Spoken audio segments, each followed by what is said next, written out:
Last time, Icewind Dale, Rime of the Frostmaiden. No, you gotta, Rick. You gotta really get in. Like last time in I've done it. Icewind I've done Dale. that before. It's. I mean, listen. I got a whole bunch of other shit I gotta go through. We got more than enough voices coming. Don't Get with worry. the program. We got enough more than enough voices coming. Don't worry. So, um, last time on Icewind Dale, Rime of the Frostmaiden, the party found themselves coming back together after their well, let's just call it branching of ideals. Um, Kara mostly was the one who finally, after meditating for a little bit, pulled the group back together, sending Pluzak off to find Mace and then seeking out Leif herself, whom, which, despite great efforts, she was not able to quite locate. She did do a great job, like locating all the footprints. She found a clearing that was clearly set up to try and throw her off the trail, and she did her utmost to try and locate anything nearby and heard a sound and tried to track it, but evidently was unable to find anything. So she simply called out to Leif to return to the campsite should he be able to hear her, and then did so herself. Upon doing so, she did find Mace and Pluzak were back there, and Mallow, I believe, was hiding in a tree at that point. So she just kind of waited for a little, and eventually our man Leif did wander his way back. Once everyone was together, Kara took the leadership position, as she's oft to do, and stepped forward first and simply said a fair piece about how clearly her trust and most of your trusts had been broken in each other as of recent actions, but she still believed that her goal was most important, and that if you all would still be willing to fight for that goal of killing Arl, she'd be willing to at least still fight by your sides. However, no more second chances. If someone was at that point a continues to be a weak link or disagree with the group, then they would just be left behind the next time that the group is in the 10 towns. Wait. Was the verbiage weak link brought forth? I don't think so. That's my summarization. I did not use those exact words. Yeah. Regardless, with that, most of the party members did say, yeah, no, we at least agree at the end of the day that is something that we all want, is to kill Arl. We will still fight by your side since you'll have us. We understand, however, that the status quo is a little different now, being in that nobody really trusts each other. So we're going to see where that goes ultimately, but the group did at least focus in their resolve, agreeing on that ideal, and accept that they needed to kind of leave all the bullshit behind and try and do their utmost to actually be a group. We'll see how that goes, considering Mallow and the Turtle are still already throwing insults back and forth, but, again, we'll see how everything shakes out. Regardless, with the pieces said and everyone kind of at least understanding where each other stands, even if not quite as in wholesome a relationship as before, the party found their way forward on the path to the Wormdoom Crag, where you currently are. There we met a consort of Goliaths. You first tried to find your way in, traveling through the nearest entrance to where you had arrived, where you met a smith working away on some piece of weaponry or something. No one really stopped to check, but he did notice Kara walk in and called her over, called her attention, and basically quickly deduced that you guys were likely the travelers who had rescued one of their compatriots, and he basically told you guys to go talk to the chieftain, being the best person to both introduce you to the clan and explain this place and what the going-ons are. You guys did continue in the direction that he suggested and found yourself in what looked to be some sort of a main antechamber with a fair number of Goliaths and some Goliath children and youths around, and an older Goliath woman at a campfire, basically listening to some children argue. You approached her, and Kara again stepped forward, offered up that you guys were travelers who had helped a Goliath warrior in the basement of the Sunblight Fortress. And she said, "Oh, yep, he told us about you, and glad to see you. We would love to celebrate with you. Thank you for being here." And then very succinctly asked you if you all wanted to play around a goat ball. And you most certainly did. So you guys navigated your way under her guide to the assortment of pillars spiking out of the ground on the northeast of the map, where you quickly challenged a group of 4 Goliath warriors to said goat ball, a game not dissimilar to dodgeball, just somewhere between 8 and 10 feet up on stone pillars instead of ground level. Is this like Avatar: The Last Airbender's airball thing that Aang Yeah, plays in kinda. like season 1? Yeah, kinda. Okay. It's like the disc thing that they do in Korra. Yeah. Yeah. It's not. Yeah, it's similar concept. For It's sure. it's it's Shaolin dodgeball. Mostly though, Yeah. thanks to the group's massive amounts of experience in actual combat, you found that the Goliaths were actually quite easy Pushovers. to defeat. Yeah, it turns out that dodging blows from axes at close quarters from invisible enemies is a whole lot harder than a ball of goat flesh thrown from 20, 30 feet away. So yeah, that was mostly a stomp, but instead of being disheartened, you found the Goliaths were actually quite enamored with you. They cheered and were happy to see such a rousing game of goat ball, and you were pretty readily accepted into their fold. You were then offered to stay the night, of course, it being both late and the Goliath chieftain knowing that you must have traveled a fair distance to get here. And that is where we ultimately kind of find ourselves here. The party was led back inside. Most of you gathered around the campfire and asked a few questions of the chieftain. However, Leif found his way into the kitchen, where he proceeded to find himself in pain in his nethers due to his recent encounters, and assembled a cohort of Goliaths thinking that he was doing some sort of trendy new dance from the Ten Towns, to which the rest of the Goliaths quickly started to sing and play music, or specifically a drum beat, and it was a good time was had, and that's kind of where we find ourselves coming back in, is Leif making friends with Goliaths as he's off to do with people, and the party mostly surrounding the chieftain. So if anyone has anything they'd like to start with, now is your time to speak your piece. Otherwise, I've got something I can go into. Were we ever informed as to how our Cockrat dude Oh, that's ended right. up I'm that sorry. way? I did skip that over. Let me go back a step. My apologies. During the period of settling in, the chieftain was alerted that some sort of patient seemed to be struggling, to which Mace and Kara went over with the chieftain to check on what they found to be an Aarakocra. Or Kara specifically, very rapidly determined that it had a broken wing, and swiftly stepped up to the plate to heal it up, and with 10 HP worth of healing on the dot, was able to heal it more than enough for its wing to repair. After that, you guys were given, or you and Mace and Kara, I should say, sorry, were given kind of free reign of a pile of treasure in one of the rooms. Mace looked through and found himself some precious gemstones, while Kara just grabbed a handful of coins, and they both walked away, surprised to be suddenly richer. Your question was how the bird crashed? Yeah, like how Or- he found himself there. Yes, so it was touched on last time, but essentially, the Aarakocra was a she, was flying when she accidentally got caught in a blizzard. During her travel through said blizzard, trying to find a safe place to land, she hit a tree. Thankfully, the Goliaths found her and brought her here for recovery.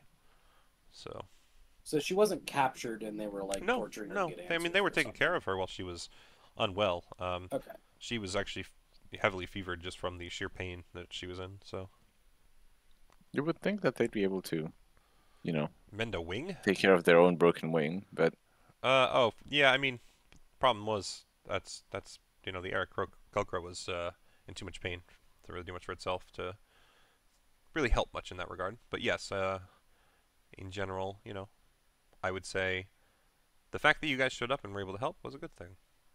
yeah. But yes, with that is when you guys finally made your way over to the fireplace, and Leif had his little dance off. And Well, what was the name of the chieftain that we're talking to currently? yes, I believe we had it in the chat further up, but I will also find it. It's Something Uh, with an a Goliath orc Ogolai splitter. orc splitter. Yeah, there that we is go. correct. Yep. Alright, so if no one currently has a specific thing they want to approach, Leif, you would quickly find that after you eat your food and have kind of danced your dance, the Goliaths that are around you, being very excited with both your goat ball performance and now this pleasing experience that you've given them, they quickly start kind of hounding you, and they're all like, "Oh, come with us, come with us! We got something in the other room to show you!" And they start pointing back towards past the campfire room. What do you have? They're not pulling you along. They're just trying to invite you. So they're kind of waiting to see if you'll go with them. What do you have? What, you want to know what we're doing? Yeah. It's called the crawl. We think you'll enjoy it. Oh. Is there alcohol? I mean, he like points over to a corner of the room where there's just a guy with a whole bunch of jugs around him and some cups, and he's just serving people who come over. What is that? Is it There's that always band alcohol. that they have there? Like the thing that looks like burning coal? Yeah. So I'll draw like a little rug for him. It's kind of like over here. There's just like a serving station of alcohol. But yes, I don't know. I meant you're talking about the tray crawl. itself. Yeah, the tray itself is just a long tray of coals that they are using to cook meat over. Oh, okay. I thought they, for some reason, I thought they had to crawl through that. So. No, they called what they're trying to drag, basically get him to the crawl, but he has not yet answered if he wants to go. That's there. All right, let's do it. Okay. You know what? Okay. So Oh, they will start to drag you. Just two of them will start taking you this way. You walk past the party, who they definitely see you going with two Goliath escorts who are kind of hyped up, and then they lead you down the stairs over to the left side of the room, and down into this tunnel. And let me reveal that for you. You brought protection, right, Blake? No. He didn't last time either. Oh So gosh. Oh, the camera's there. really worse for No. them than him. Yeah. Okay, so Uh-oh, Uncle Malo's as you- coming. yeah. As you enter the room, you find that the floor of this 15-foot high cavern bulges in the middle with a 5-foot diameter hole on either end of the upraised part, making the ends of a tunnel. The exterior of the bulge has runes inscribed on every surface of it. At the back of the cave, an elderly male Goliath sits with 3 adolescent Goliaths around a campfire. The elderly Goliath is dyeing scraps of cloth and leather in a bucket of greenish liquid and setting them to dry on a wooden rack, while the adolescents stitch the other scraps into garments for dolls that they are fashioning. Scores of dolls rest in niches along the cave wall, staring outward, I should say. Yeah. Anything you want to say or do? I'm gonna look at the two that escorted me and just be like, "You want me to make dolls?" No. Understandable how you thought that. No. We want you to do that. And they point to the holes. And so, essentially, it's a tunnel that they're pointing to that seems to burrow under the floor. Or I just go through there? That'd be the idea. Seems easy enough. Okay. So I'm gonna go through the. I'd want to go and observe, if that's okay. Yeah, that's fine. So you'd be standing there, and the Goliaths would make some room for you so that you can watch as well. Sure. They're grinning ear to ear, I'm seeing gonna their follow new Blake. friend give this a try. And this is sort of like a game for them? Yeah, Oh, it you don't. seems. We don't. Yeah. As far as you can tell, it just at a glance. Okay. Yeah. I don't know what I need to do here. Trying to go in this hole. Yeah, you're trying to go in that hole. Yeah. Alright, so you find that much to what you thought at first, this path seems pretty easy to traverse. I mean, you're on your belly, but even with your weapons and your armor, it's not like it's too narrow, or at least it doesn't feel too narrow. But as you continue through, unbeknownst to you at first, but eventually you start to notice, the walls actually close in at a gradual enough slope that it starts to tighten in around you. And as it does so, you just get this deep sense of unease that you're not sure that you're going to actually be able to truly climb through here or even climb back out. And you don't, these Goliaths that you don't know are the ones who kind of made you do this, and your teammates don't really, as far as you know, they weren't following you. You don't know if anyone's going to know that you're in here, and if you get stuck, what's going to happen. And this panic starts to overtake. And I need you to do a charisma saving throw. Okay, fantastic. All right. So then. you regain control of your fear though, and you say to yourself, well, you know what? Fuck it. I've come this far. I'm just going to just keep pushing through. And The so Goliath can get through this, so can I. Right, something to that degree. I mean, more than that, he's also like, I've been through worse at this point. Thinking of all the things, the dragon, and talking to the squid face dying. people, and literally dying, coming back to life. He's like, I mean, that's the worst that happens. So he just continues forward. Eventually, though, it does grow tight enough that you find a bit of a need to kind of steel yourself physically to pull yourself through. And I'm going to need you to do a Constitution saving throw. Here we go. Fantastic. So you actually find once you pulled through that one section that is a little bit too tight, everything grows significantly easier. The climb out is almost a point where you can kind of crawl very rapidly, and you kind of scamper out pretty quick. But you've already overcome the fear, and you've overcome the sense of unease of being stuck. So for the most part, you are still calm in your exiting of the tunnel. And as soon as you leave the other side, Mace, you and Mallow would have noticed the others. The Goliaths, as soon as he went in, they kind of would have stood near the edge of the hole and were kind of listening.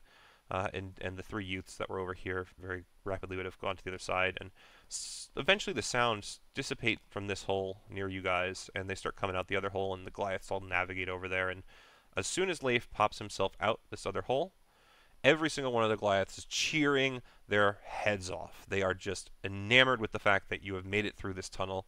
And one of the Goliaths actually takes you from both sides, and they start tossing you up in the air. And one of them basically says something to the effect of, "And no, he's a dolt Goliath!" So essentially they have now accepted you as one of their own. It's like it's a bar mitzvah. Sort of. What? I've been initiated into this frat. You have been initiated, my friend. You Oh are my correct. God. Oh, yeah. And they didn't want to This is tell all- you the Enrichment's reward over. because you had to be proving that you yourself wanted to do it. I live here now. They're like, at that point, they drag you over and like they start putting on Goliath face paint and shit. Hell yeah. Yeah. So congratulations, Leif. These people, they already thought that you were pretty fucking awesome, but now you have proven yourself to them beyond a shadow of a doubt. I want to look at the one that's like right next to me that brought me over here and be like, does anybody get stuck in there? He just nods, a very slow nod, and he basically says, sometimes people actually pass out. I've got hours sometimes before they regain consciousness, and then the mental scars are actually worse than the physical ones." I just want to look over and just look at them and just be like, "May I?" Maybe you're thinking yourself able. I just like put up my arms and show the fact that like all of my joints just kind of like pop and just Yeah. turn into like noodles. Trust me, boy. It'll matter a little once you get in there. The stone tests everyone equally. Fuck it, I'll try it. Go for it then. I want to look at the guy next to me and be like, does everybody go through this? By the way, I'm gonna strip down and just, if I take off that rapier, does that like fuck me over if I take it off and put it back on in like 5 minutes? You're No, still I mean attuned. this is still like at the beginning of the long rest, so you haven't really truly attuned to it yet, so you're fine. Oh, you're not. And even okay. even I'm gonna- then, I'm gonna- if you were attuned to it, I don't think it matters. I don't think it would benefit Okay. you much. Question, real quick, outside of D&D. So if you've attuned to something and you take it off, then you're not. That's what I'm saying. attuned to I it? don't So think it matters you would, after a depending certain on the period of time, I item, think. you would normally not get a benefit from it, Right. but you're still attuned to it, meaning that as soon as you get a hold of it, you can use it immediately. Someone else has to attune to the item for it to stop being attuned to you, I believe. So until that point, okay. even if it's Or not you on die. you, it's still your good call. Until that point, though, it's still yours. Whether it's on you or not, it's just to Claw's point whether you get benefits from it being on your person or not. So, like the rapier, for Oh. example, if you look at its description, then it says something to the effect of like, while it's on your person, you have you can't be surprised and you have advantage on initiative or something. But Like like my if he sword. takes, oh, actually, yeah, yours does that too. Yeah. For all yeah. your saving throws are plus all my, 1. All my, Yeah. all my body. Yeah. Okay, but Right, so if you take it off and then put it back on, like you just set it down, you pick it back up, you're still attuned to it and you get all the benefits and everything. You don't Yes. lose all. Yes. Okay. That makes Um, sense. Okay. My yeah. bad. No, you're good. So, was it you, Leif, that asked if all of them do this? Yeah. Okay, so he would tell you, aye, everyone who wants to be truly believed as a full-fledged adult. I mean, you can always still be part of the clan if you got our blood, but this is what it takes to prove yourself. Now, of course, it's after learning everything you need, and it's the last test you go through, sort of thing. What happens to the ones that don't make it? Oh, we pull them out, and then they recover, and honestly, if they think they can try again later, they try again later. That's up to them. Huh. Ever had someone not ever make it? Oh, absolutely, all the time. That's what I was telling him when he asked. Actually, laddie, if you just come over here instead of yelling across the room, you'd hear things better. Well, I'll approach. He's like, your boy here, he asked if anyone ever's gotten stuck, and I told him, hey, they do. And you got to drag them out, and they're sometimes unconscious for hours. And it's the mental scars, that's the thing that makes it, that's not fun. Sure, but I mean, I'd imagine if someone's that scarred from something like this, whatever that may entail, they would be less inclined to try it again. I just want to look at Mace That right is there. correct, and that's what I'm saying. tell him. There's still functional parts of the clan, but you're not really thought of the same way as a true adult Goliath. Meaning that you're You're not on the valued front less. lines. You're usually put in the kitchens. Yes. And it's not a disservice to you. It's just if you don't have the braves to be standing, or to go through the tunnel, you don't got the braves to be standing next to your fellow Goliaths in combat. We got to fight fucking griffins. You understand what that means, son? I have an idea, but yeah, I understand what you're trying Can to you say. take a dragon down with nothing but actually iron instruments? That's it. No magical. Just iron. I don't, off the top of my head, recall whether dragons are resistant or immune to non-magical They are damage. Doesn't matter. They got scales like fuckers. Well, in all technicality, it's possible, but it would be a pain in the ass to do. He just points towards the direction of the dragon skeleton. I like it here. Oh, you're gonna love the Goliaths. Don't worry, as things progress. Oh my god. Just pulls out a drink from his backpack. I also must say I apologize for losing my accent as much as I did in the last session. Oh, My no, brain no, was no, just no. not in it. But there's a thing Do I'm not trying worry. to do with the accents of the Goliaths in general, so enjoy. I know what one of the accents You- is going well, to you be. know- I can't wait to let see me what put it the this third way. one is It's going to be. that is the reason that it's happening is because of the third one. So yeah, but yes, the second one's a little more fun. We'll see. Regardless, yeah. So that they basically, are trying to make the case. They need people who are brave and strong enough to make it through the tunnel to truly believe in them as combat in arms companions. So Mm-hmm. You just look at Mace. Well, let's see what he's got. So Mallow, at this point, you're probably a fair distance into the tunnel. I'm assuming you were going for it, or did you want to wait and listen to what people were saying? I'm gonna go into it, and are they able to see inside of it like the whole way through? So once you get down and in it, you kind of notice that it forms almost like a V underground or a U, where it's just a slight enough depression that you can't see the light in front of you. Like you see a reflection that tells you kind of where the bottom edge is, but once you're in there, you've got light coming in from behind you, and that's already cut off by you, especially as it gets tighter and tighter. So it gets kind of dark. That's the Can I part. shadow That's the step point where. past the tight point. We'll see what happens. Let me see. First, we got to get you there because that's the point where it starts to get tight. And Okay. I'm going to tell you that in terms of shadow step getting Without Doesn't past, Shadow being Step require you noticed, too. to... be able to see where you're going. Yes. So Yeah. so that's why- you're that's going to why need to I'm go asking. to the bottom of the crest first. So, but at the point where When- it starts to get dark is where that Oh, no, point where I'm- Leif kind of got a little nervous, right? And you're starting to get to I'm- that point. So at this point, I need you to do a charisma save. That's what I was trying to get to. Before I go in, I forgot that I have that. Or even once I'm in there, I want to use dark vision because I still have key points, and we're Go for it. Mm. It doesn't doing change that anything. part. Well, I can see in there though. But you still Yes, need yeah, to see but you where can't see you're the trying to go exit. to. No, I So know. here's- I'm just saying here's- I okay. can see there though, and Yeah, but- since it's dark vision, I can. Let I me can explain see in it to you there. I this way. couldn't Before. Leif has dark vision. You still have to do all the things Leif had to do to get through this challenge. So if you want to be Even with- creative about how to get through one of those things, we can talk about it. But dark vision's not Yeah, going to that's- help you any more than it helped him. So It will with the fact of I can shadow step. You would have that. been able to a degree anyway.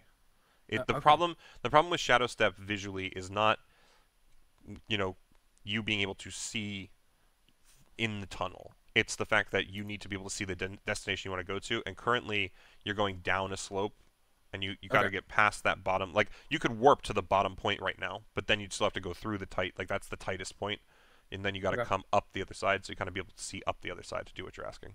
Is I guess so. Charisma save first, and then we'll be able to get to that point of talking about possibly on that. Yeah. So as you continue to crawl forward, you find that unlike Leif, the fear is crippling. You, for a long time, have had a deep fear of the dark that you didn't quite realize, because it's not really a fear of the dark, it's a fear of what the dark contained. Sleeping was never comfortable for you, because does Daddy hit in the night? Does Daddy try and kill in the night? Does Daddy hit in the night? You just very quickly find yourself falling into a bit of a reoccurring, a chronic fear of this darkness surrounding you. Even as you're trying to crawl towards that bottom section. So at this point, you are going to have to do a charisma save to try and continue. Yep. So before you can actually even reach that zenith and try and shadow step your way up out the tunnel, you just find your joints locking up.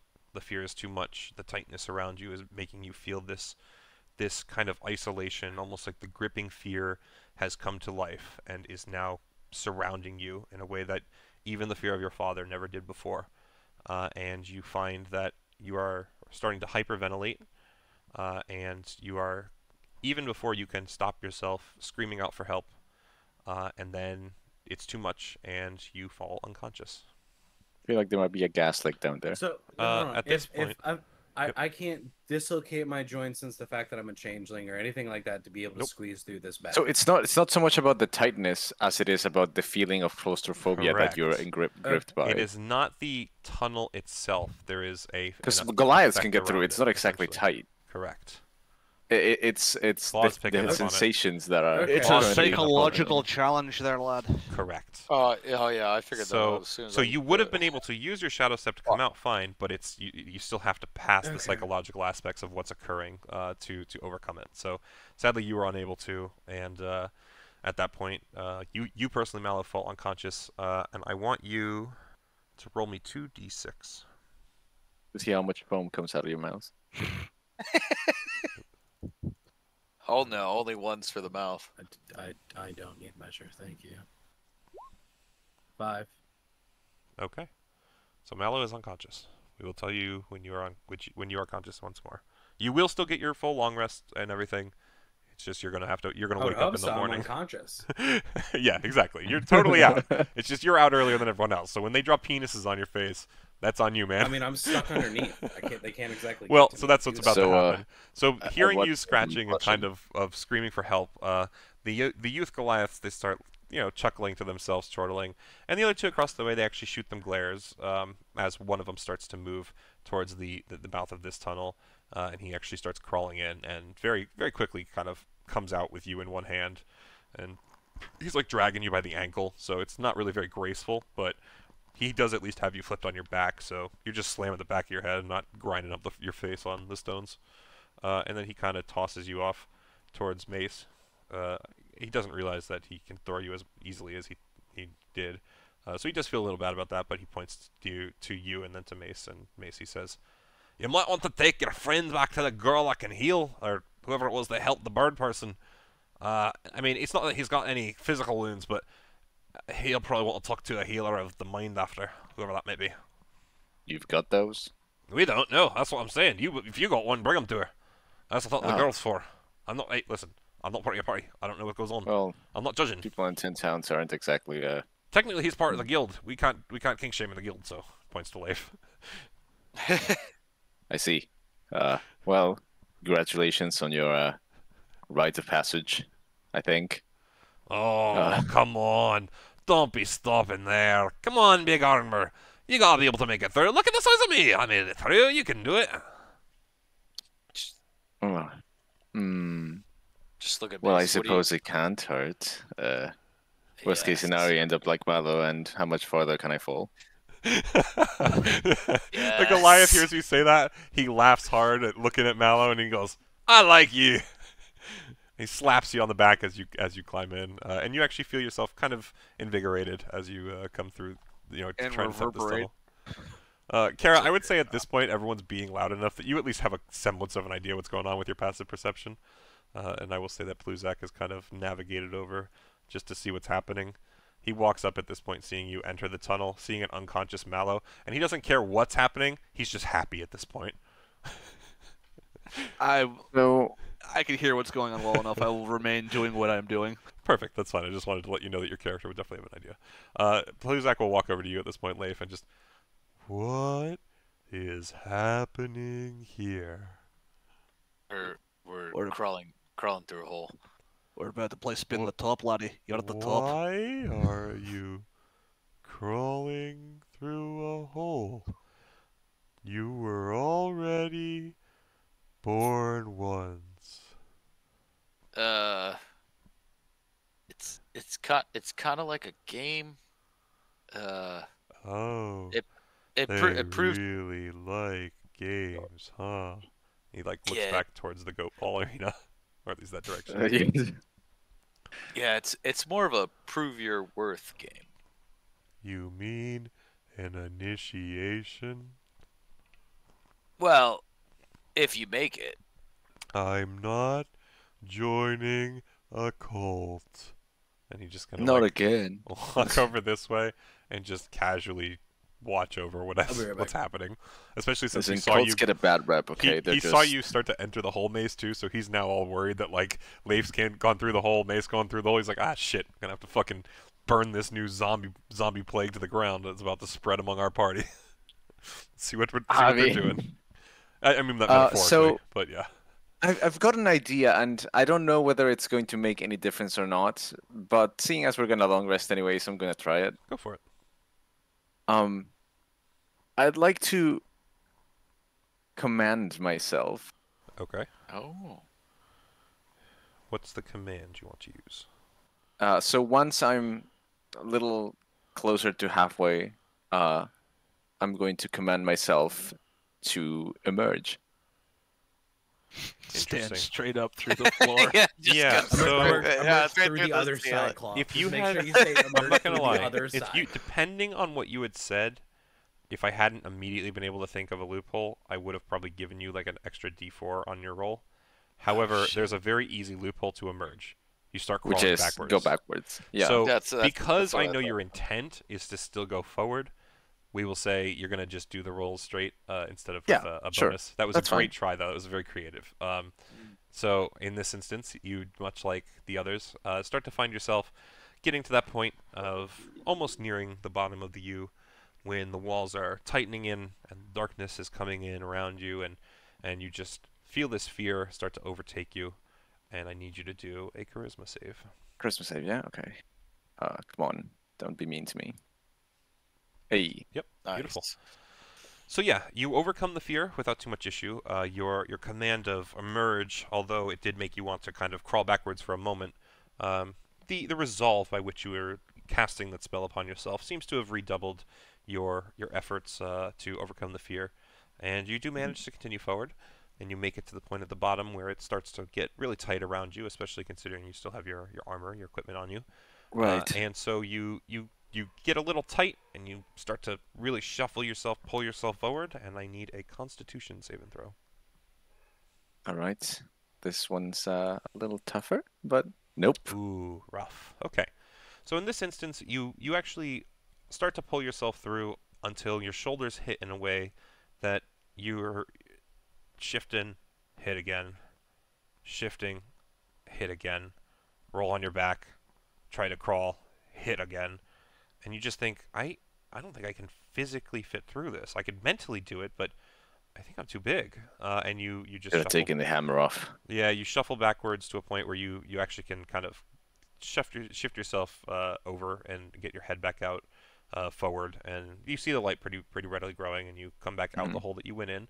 But you do emerge, and the Goliath that's there kind of looks at you quizzically, and what?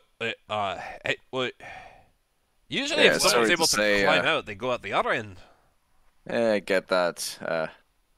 Look, challenge is fine and all, but I don't think I'm flexible enough to actually get through the hole. Your Oh, fleshy bits might take be a your armor little. off. Do it again, you'll probably make it. No problem at all. Well, we're Dude. gonna have to wait for that, but Do it again. Oh, okay. I mean, I can help. It We've taken armor. Well, I'm not the best at it, but I know you just undo the buckly things. We got plenty of those and on pouches and stuff. I can help. yeah. Well, I don't need to do that. I'm gonna ask for also Pluzak's aid since he actually knows how my armor setup works. Sure. So you can walk over there. Yeah. That's right. There we go. So please, Zachary. Uh, Are you gonna join the cult too? it's not so much a cult as it is a fan club. That's what they all say at first. Yes, but we get great benefits when we form an association.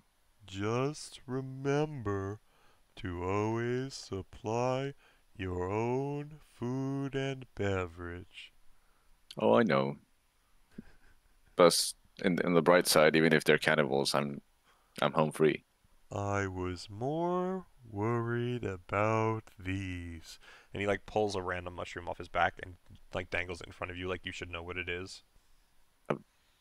You mean drugs? Yes.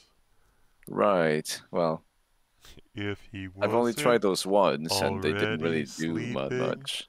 this would put him out for the night. And he like points over towards Mallow. You don't say. Well, hopefully he'll not need that, seeing as he's currently gripped by the tight fist of fear. What happened anyway? Who knows? We've all got our demons. So he just fell over? More like he collapsed. Oh, maybe it's a tumor. Well, I don't know whether I could heal those, but if he grows another extra limb, he makes air quotations. I guess we'll figure it out. Pluzak just nods and he starts helping you take your armor off. And he just asks, so we're actually gonna spend a whole 2 hours just for you to join a cult. Yes, if Leif can do it, of course I can. Okay. And he'll continue to help you for an hour. The other Goliaths in Yeah, the good. room, they actually start to gather because they've seen people in armor before. It's not like they haven't been around. So they're very confused at why it's taking so long for yours to come off. As fucking, he's just holding it, and slowly bits of like what looks like webbing or whatever is slowly being taken off of it, bit by bit. By I will bit. say actually though, you do find Mace that it almost as if for the first time in your life, taking the armor off still takes the same amount of time, but Mhm. the process has always been kind of uncomfortable. We'll say. I mean, you're grafting, something to you Yeah. basically. This is the first time that you've ever felt like it's not uncomfortable, and it takes you a minute to recognize why, and then you realize it's actually because of Pluzak. As you're starting to like disassemble these pieces off of you, the way that he's kind of helping your body ease the pieces away and like disassembling the buckles away from the parts of you that are like not organic but are part of your body, Mhm. it's much more expert than anyone has ever really been, and it just kind of catches you off guard for a second. Oh, that's surprising. I had not thought you a mechanic of any kind, and seeing as you're not of the artifice and persuasion, I'm pleasantly surprised. I simply have watched you, by Harrison, Yeah, that do was it Aaron. a couple times, and Sorry also about that. in the sake of honesty for Kara, I have taken plenty of notes about your body structure. Well, to be quite honest, I myself don't know all the details, but well, if you end up learning something that I might not know, feel free to share. That depends on what you don't know. I Well, could not reproduce you, but the way your joints and the way your body on the exterior functions is something I think I understand. you'll have to tell me about it sometime. We For are now, spending an hour. Now is the time. very well. How is it that you're able to take it off so smoothly? I am glad to hear you think it is smooth. I am Well, yeah. simply actuating the sections of your body attached to your armor to hopefully ease the process. Yes. More often than not, it required a little bit of force. I can't exactly reach all the appropriate places, not easily, anyways. Cut to a Yes. flashback of him just hitting his back against, Against the a wall. tree, yeah. He's like scratching his back against a tree like a bear, trying to get some piece of really like rusted armor that's like, you know, centuries old. The snow has just warped it on his back. God, fucking damn piece of bears are actually circling. Like, is he trying to take over our territory? What the fuck's going on? Who puts a latch there? Yeah. God damn it, Dad. We all curse our creator one way or another. Yeah. But yeah, he in general he seems to be doing exactly what he says as you watch him, and he just seems to be helping the parts that are attached to the armor to, you know, widen a little bit more, just enough that it pops out easier, or you know, just the latches and things are. So, I mean, I'd like him to show me as he goes. Absolutely, yeah, he definitely will do that to the best of his ability. Just so that I have a better idea of how to do it in the future. More than anything, what you kind of pick up is that even if he doesn't really know the functioning of the piece, he just kind of uses physics as a guide and is like, well, if it looks like it needs to open, I lever it. If it looks like it needs to twist, I fulcrum it. You know what I mean? He's just kind of makes it easier, or at least tries to, and shows you that. So yeah. But yeah, once the armor is completely off, I'll thank him, and you know, I'll take a second look at my armor since it's been well, not actually that long, but you know, still been a hectic travel through. Yeah. So you would definitely notice that there's weather wear on it. Certain spots are not necessarily pitted, but starting to get some surface rust that you might want to, you know, take a little bit of sandpaper too and oil afterwards. Right. But for the most part, it's basic wear and tear that you would have experienced with your armor even before the plate mail, or the plate. So you're, you know, just probably in for a good taking care of while you're here and indoors. But that's about it. Yeah, and in this case, as I approach the hole, I guess, again to do it all over again, I'm going to attempt something different and a little, I guess, more straightforward. Okay. I will bless myself. Cool. Okay. So you bless yourself before you go in. And I will tell you as well, because you managed to already overcome the fear of this tunnel once, as you approach it again, you find it feels a little bit easier, but the darkness and the tightness do still kind of close in. So why don't you give me another charisma save? So yeah, I'll just do the charisma and add a d4. Yep. Oh, that d4 better come in handy. We'll see. Yeah, it's a concentration up to 1 minute. Yep. Okay. Interesting. No, you're fine. So am I fine? Okay, thank God. Actually, due to having approached this before and knowing the fear as it was going to come, it was easier for you. Oh Jesus! It did not seem as oppressive as the first time, and that was enough. But you do make it to that tight point again, and just like before, you feel the tunnel kind of closing in around you, and even though you don't have your armor on, it still feels like it's almost just as tight. So it's time for a Constitution saving throw. Let's try it again. Okay. Jesus Christ! Roll that d4. Oh yeah. Interesting. Nice. Okay. So as you go to pull through, you do find one shoulder kind of getting stuck in the same spot again. However, having approached this position before, you were smarter about how you came at it. And even though you can't see in the dark, you're kind of on your side at a different angle. And you do find that you're able to manipulate that shoulder past the spot. It is exceptionally tight. it's exceptionally hard to get through. And it does take you long enough that you spend quite a few minutes down there, and you actually hear whispering up at the other end of the tunnel as the Goliaths are all kind of circling in again, basically just asking, is he okay? Do you think he passed out and just didn't say anything? Should we send someone in after him? And then eventually you start seeing a light and start making it through and actually climbing out the tunnel, and you make it through to the other side.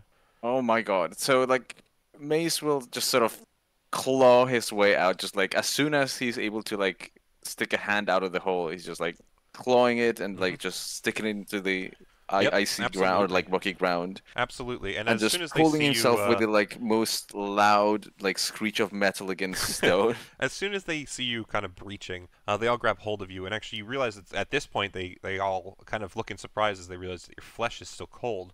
But they yank you out of the hole, no problem.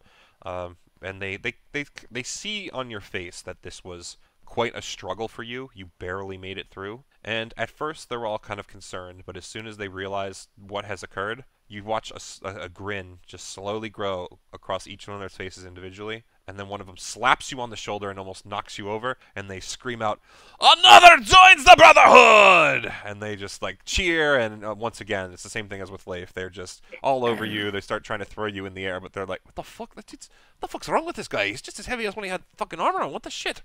And they can't really throw you, but they're excited for you, and they kind of bring you over towards Leif and are very much making you feel like one of the crew, you know?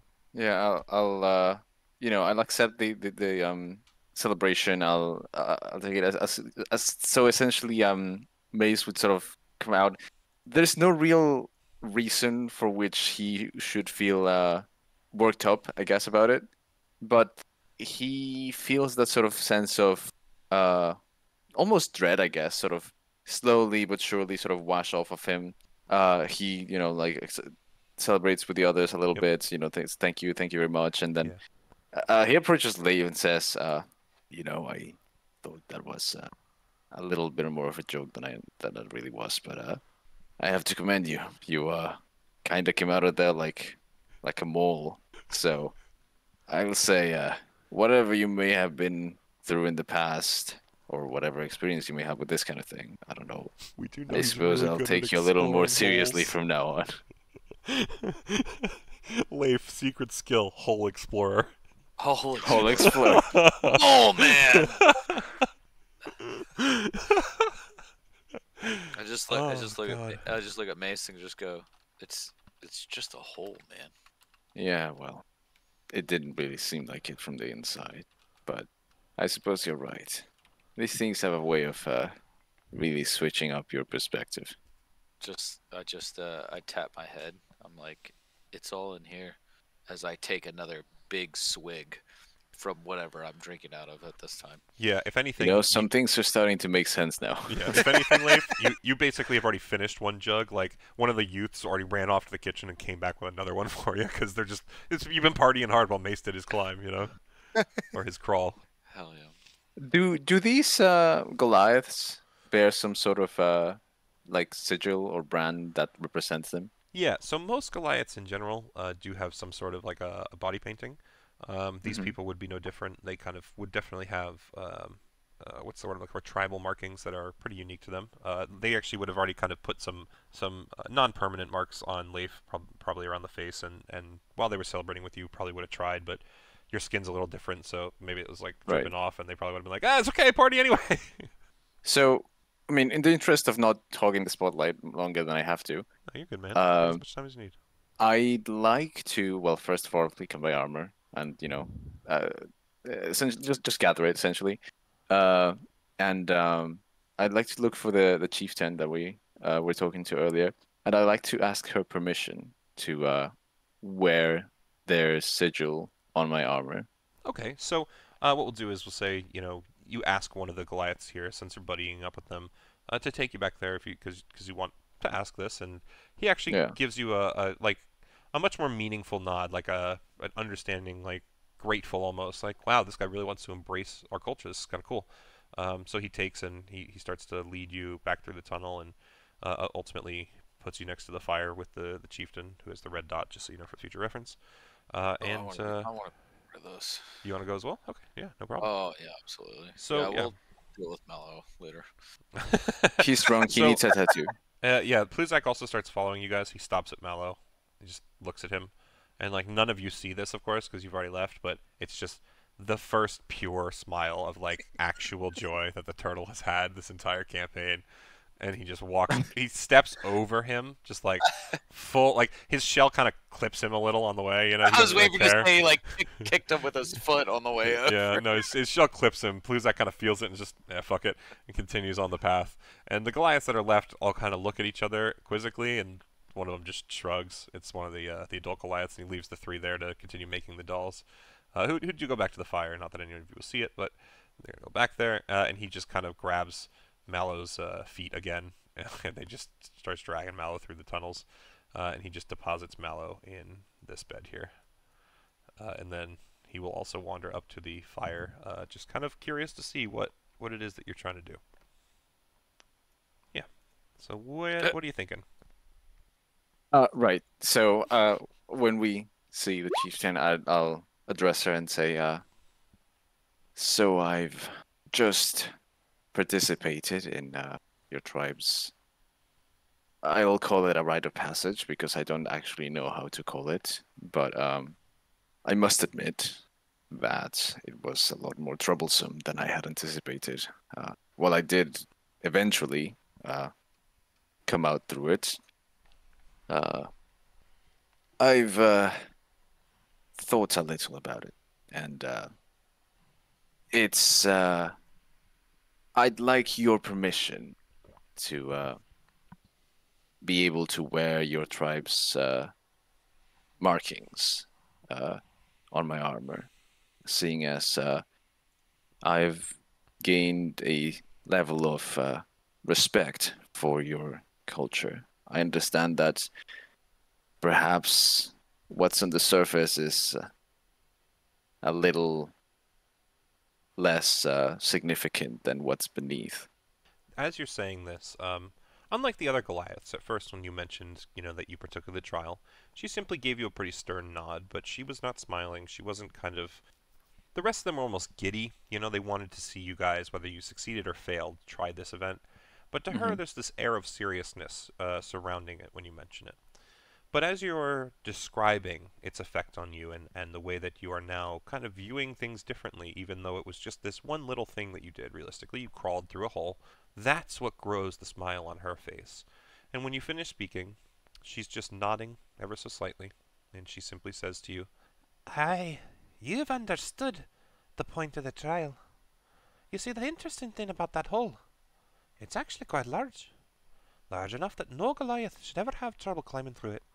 It's something about the stone, something about being down there. Every person who has to partake of that trial goes through that fear, goes through that struggle, all the same. And you've understood it, which means that you are a true Goliath. And therefore, wearing our sigils, it's not something you need permission for. It's something that the world has granted you. So please, feel free. However, I would point out that just in benefit of the girlie that you have with you being smart, she did point out that you might want to appear kind of impartial if you're going to be approaching the Skytower fucks. But that's, Right. up to you. Yes, of course. This is a worthwhile sentiment. In the end, it really only matters. Well, actually, that might be in the benefit of what I'm intending to do, because I'd like to wear them on the inner lining of my armor. Well, as I've told you, at this point, it's you've earned the right. Wherever you want to put them is wherever they go for you. So most certainly, if that's where you want it, that's where it'll go.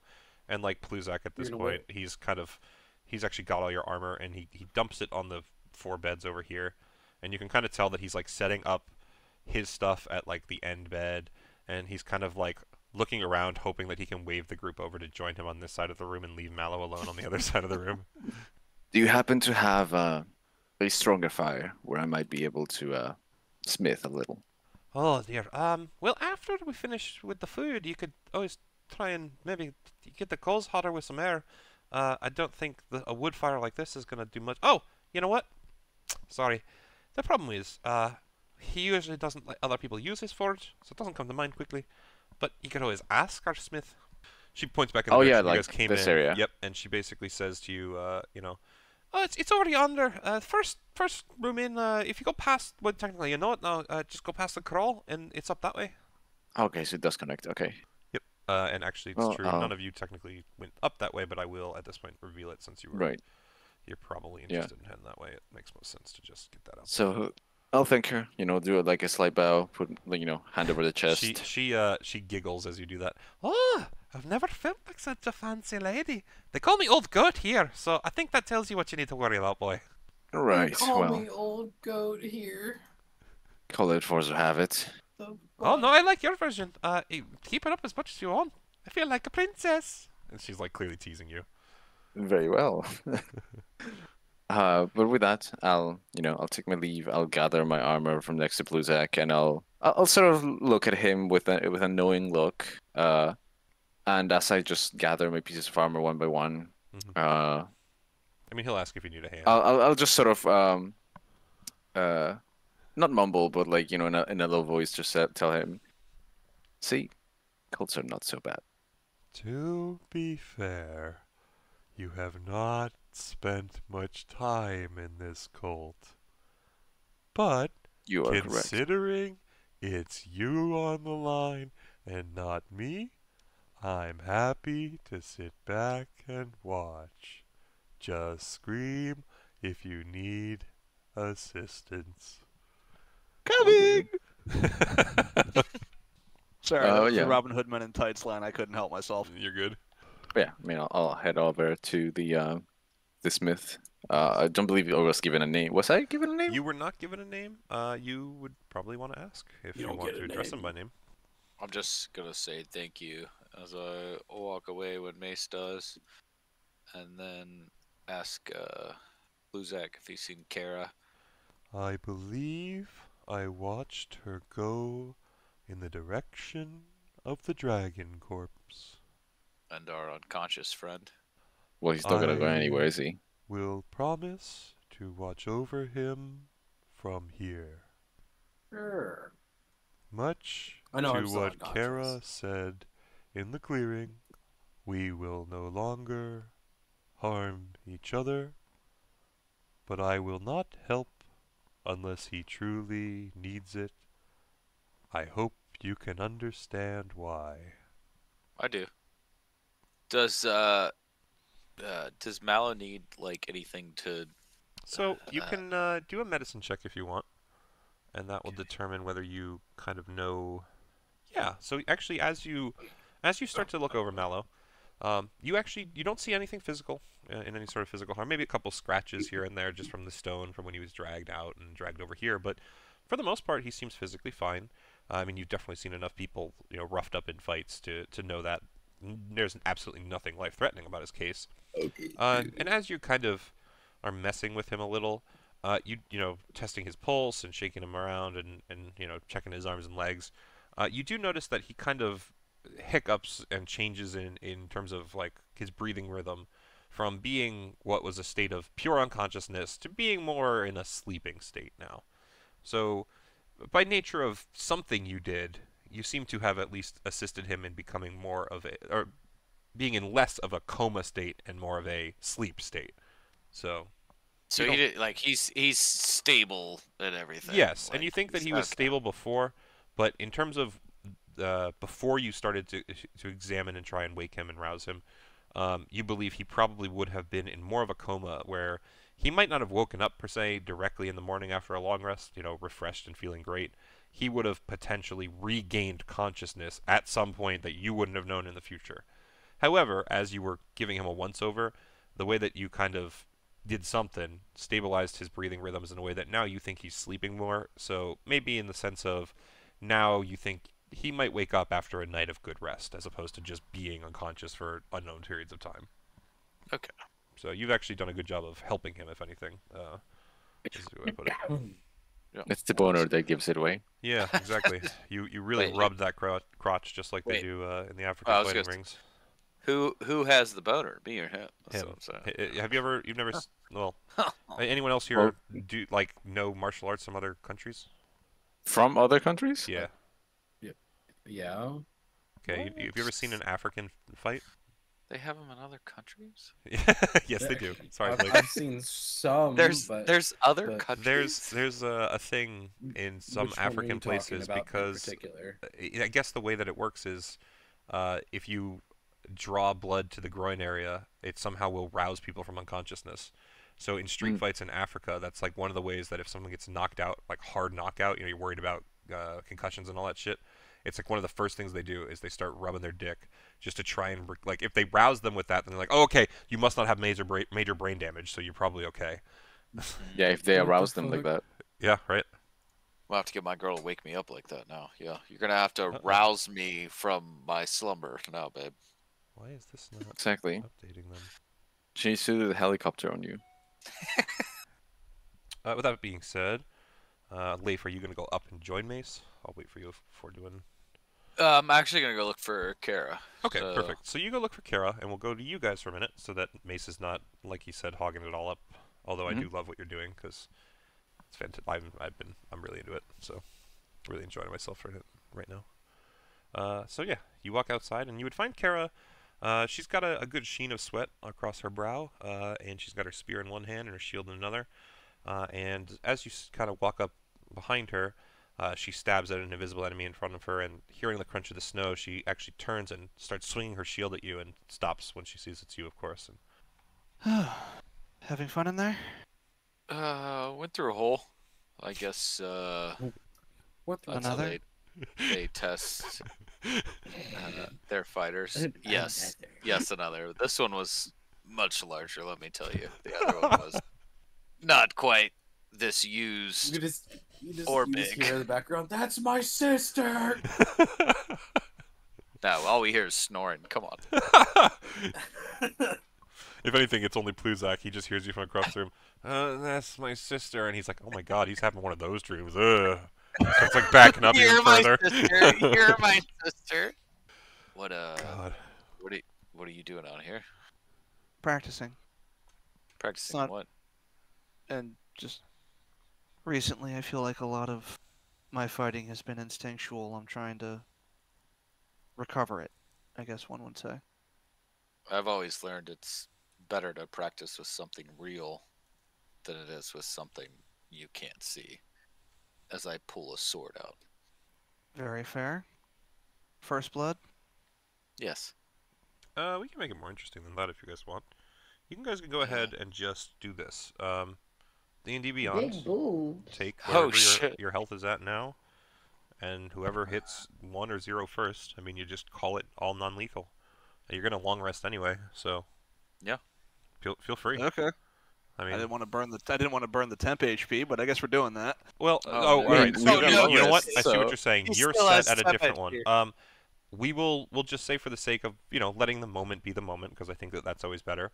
That temp HP is only for lethal damage, being the deity imbued being that you are. For some reason that power has reshaped that temp HP so that it's only for bloodlust.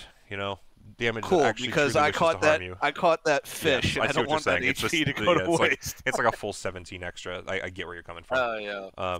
Everyone else's would reset to 10, so it's not as big of a deal for them. But yeah, so we'll say in the case of this battle, and just to make it even on both sides, temp HP will not work for either of you. So just take it from HP where you're at, and we'll see how you guys can manage. Okie dokie. So feel free to just go back and forth, each of you. I'm not even gonna really DM much unless you guys have questions on rulings. So Oh yeah. give it a try. See who comes out on top. Ladies first. Okay. And Name's like, ladies first. That's also what I said to Mallow's sister. Right? so, Daddy. that's Yeah, the that- first. That's the second. Yep. 10 and 19 total. Very nice. It's a good opener. This is only because we're fighting against each other and not an actual Yeah, this is enemy. going to be all your decent rolls for the night are going to happen. She's not adding all of her Hunter's Mark bonuses. Just yeah. No, this is straight combat. There's no bonuses included. The only reason I even have the +2 is because of dueling, and that's just something that happens Innate when I'm feud. using. Yeah. Okay. Doesn't hit. For sure. Leif's like, You're I'm not looking using the to- great sword because I'm worried. You're looking to beat an 18. God damn. 25. You got it with that one. Yep, that'll do that. Kara's now it's like, oh, this is what it's like. Realizing there's an enemy behind her out of nowhere. Oh, but it's not. No, it's not done. You get another one. Mm-hmm. Another 12, so that's 26. Okay. 19. Wow. Oh. Okay. That's not how you're supposed to compute there. Right. It took out of the fucking. Hang on. I gotta put the temp HP back after we're done here. Put that back up. Yeah, I mean, we know it's 17, so just... Yeah, just when I typed in 17 into the tracker, it took it out of that, temp. yeah. Okay. And 1, 2, Yeah, both of those. 20. Nice. You're right, you really can only roll when it's friendly. Work. I'm surprised you didn't mobile his ass and just get out of there. That's He's using his echo. It's a fair game to go full tilt. That's what I was just fucking. Well, I hit her first by myself, then I said fuck it. she's accepting the challenge. So this 23 Mm-hmm. for 13, 25. Yep. For 9. 21. No, 22. For 10. 23. 23. And then you're going to get Unleashed. this for 25. So another 8. Okay. And The interesting then... thing is how this is the first time Leif has rolled like damage under 10 consistently. I So know. even he's sitting Yeah. here like, I actually don't really want to hurt Kara too bad, but I'm putting the moves on anyway. I'm still smacking her ass. And then the second on that... Oh, 12, which... That'll miss. Should not hit, yeah. I think... oh, God. That's 4 attacks. Yeah. Yeah, I think you should. Um, as far as I'm aware, that's your Bonus limit, action? boy. Well, yeah, but hang on.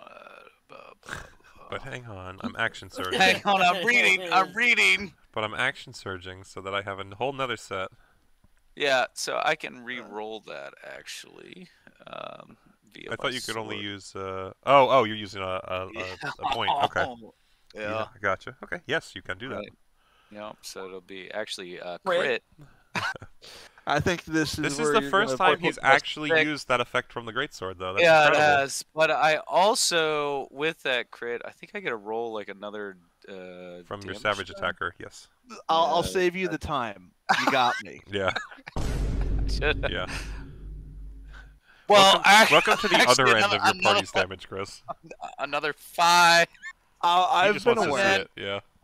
And then the lifeless body. We just hit with this. What is it? The action. Leif's got his sword turned Unleash around. the He's like bludgeoning the Carnation. body. Oh no, Leif, wait. Out of curiosity, how far did I actually get you down? 18. Okay, Damn. so if I'd Yeah. actually made it to my next turn, I might have actually Yeah, taken the you. Yeah, funny thing I is- was already hurt. Yeah, the But funny yeah. thing is, I think the life on both of you is very similar, Chris. You're at like 62, Chris. 72. Oh, you're up that Oh, high. Okay. For Way some higher. reason, I I'm thought at you were a little lower. 58. I only know at that you have the 58. 19 from your con, but I guess that's +4 per level times 6 is why, Mm-hmm. and he's +3 from level times 6. So yeah, okay, yeah. I guess okay. You also had 3 more attacks and advantage, so I'll take what I got. Oh yeah, for sure. I was very worried after the first attack. I was like, oh no. Yeah. No, good fight between you two for sure. I No, just want- I did much better than Green Lantern. I'm sorry. Although I will say the double team at the end is very after how that fight went. That is accurate, yes. But yeah, that's what happened. So Kara's just lying down on the snow, chuckling. My echo just picks her back up, full knowing that it's probably going to get bitch slapped for helping. Yeah. So as the echo helps her up, she just looks at it and goes, I could have moved. I took it. That was enough to make it disappear. Did you poop, buddy? The stern eyes made it disappear. That wasn't stern. It was It was scared. It was Echo 497 was scared. Echo 497 said, "Yeah, he's the one who wanted me to come out." And points to Leif and just disappears. Bloop. Gets back to the group. It's like, I just did the most terrifying thing I think I've ever seen. Gets to the frat house of fucking Echoes. Yeah. They're like, "How did you end? How did you end?" No, guys, you don't understand. This one, I ended myself. Oh, what? What? The girl was mad. The whole house just comes in for a group hug. Yeah, they all get real quiet coming in hug them. Yeah. Well, there was a lesson to be learned. When fighting you, don't stand in place. You're not safe. She's gonna find you here. That's normally the downfall of most of our enemies. Oh, I know. It's just interesting to be on the receiving end. Yeah, not like you could have gotten away if you wanted. That's Nope. what she said? You can't. I could have struck both of them. He has Sentinel. Mobiled. It's only if I leave his range. I could have gone to where he could put an echo, i.e. directly above him. When you go to fly up, even with, I believe with Sentinel, he still overcomes the creature's ability to... I guess maybe that's only specifically disengaged. Now I'd have to go look. Yeah, that's specifically disengaged. I think mobile still overcomes it. Maybe. Okay. Mobile does not overcome it. Sentinel will still hit mobile. It's just that's if I leave his attack range, and I wouldn't have been leaving his attack range. Yeah. Right. In what sense? Yeah, you got 5 feet up, but I'm still gonna hit you with both. Yeah, so then it doesn't change anything. But it would remove advantage. Yeah, it would. I guess. If I'm above him, he can move a shadow clone above me, but it's gonna fall down and take fall damage. Ooh, odd question, out of context here. Let's just hypothetically say he did that. Could I then use an attack roll, or yeah, sure, from one of my characters to grab his ankle to like surprise him? So my other one could then have attack. It's just a grapple at that point. Advantage. Yeah, it's just a grapple at that point. But yes, yeah. More importantly, could you spawn a clone above her so that it could WWE elbow smash her? I was actually about to say, if he spawns a clone, I don't know if he can spawn him in the air. I don't know if it's wording says yay or nay. But if he can, the interesting thing would have been, spawn one above her and then, to your point, Claw, grapple check her, and then she has a whole bunch of extra weight that she probably can't fly with. It just says unoccupied space I can see within 15 feet of me. Well, actually, Kara's still a strength build, right? No, she is a. I'm putting points into strength now, but she was a dex. Yeah. So that might. I still have be a I still have a +4 to my athletics, but yeah. Well, it's more of what's your carry weight, right? How would advantage literal not go into carry, effective? not drag, because it's the concept she's of in the air because of flanking. Yeah. Then I'm not across from her. But yeah, it's definitely a good point. The advantage would have definitely been removed. He would have been my push, lift, drag is 390. My carry is just shy of 200. Yeah, so I imagine that, Leif, what does your actual self weigh? Not all your equipment. Oh, how do I do that again? On your D&D Beyond sheet, the description tab, or the... If you gave it away, yeah. Yeah. Also, just looking for description. Offside question. Actions, inventory, features, and traits, description. Do you make a differentiation between fly and hover? 325 I do, yes, because his armor's second level was to unlock hover, essentially. Oh, really? Okay. And what was your that was a... Weight-wise, Leif, what did you say? 325. You weigh 325 without your equipment? It just says characteristics, weight 325 pounds. Okay. I'm 6'5". Okay, that's fine. I mean, I'm 6'5" in real life, and I'm only like 295, but 290. I'm 6'3", and I'm only 230, so yeah, I'm a little thin bitch. Checks out. I'm a little heavy, so don't worry. The perfect weight is somewhere in between us. That's all that matters. But But yeah, no. So Leif's just a heavy boy. That's all that matters. Got big bones, big Yeah. orc bones. I'm Yeah, a but chunky boy. I'm It's assuming that orc. I'm hoping the shadow doesn't weigh that much. The shadow, I would say, because it has all the characteristics of Probably the him, same. would have the weight of him, but not any of his gear.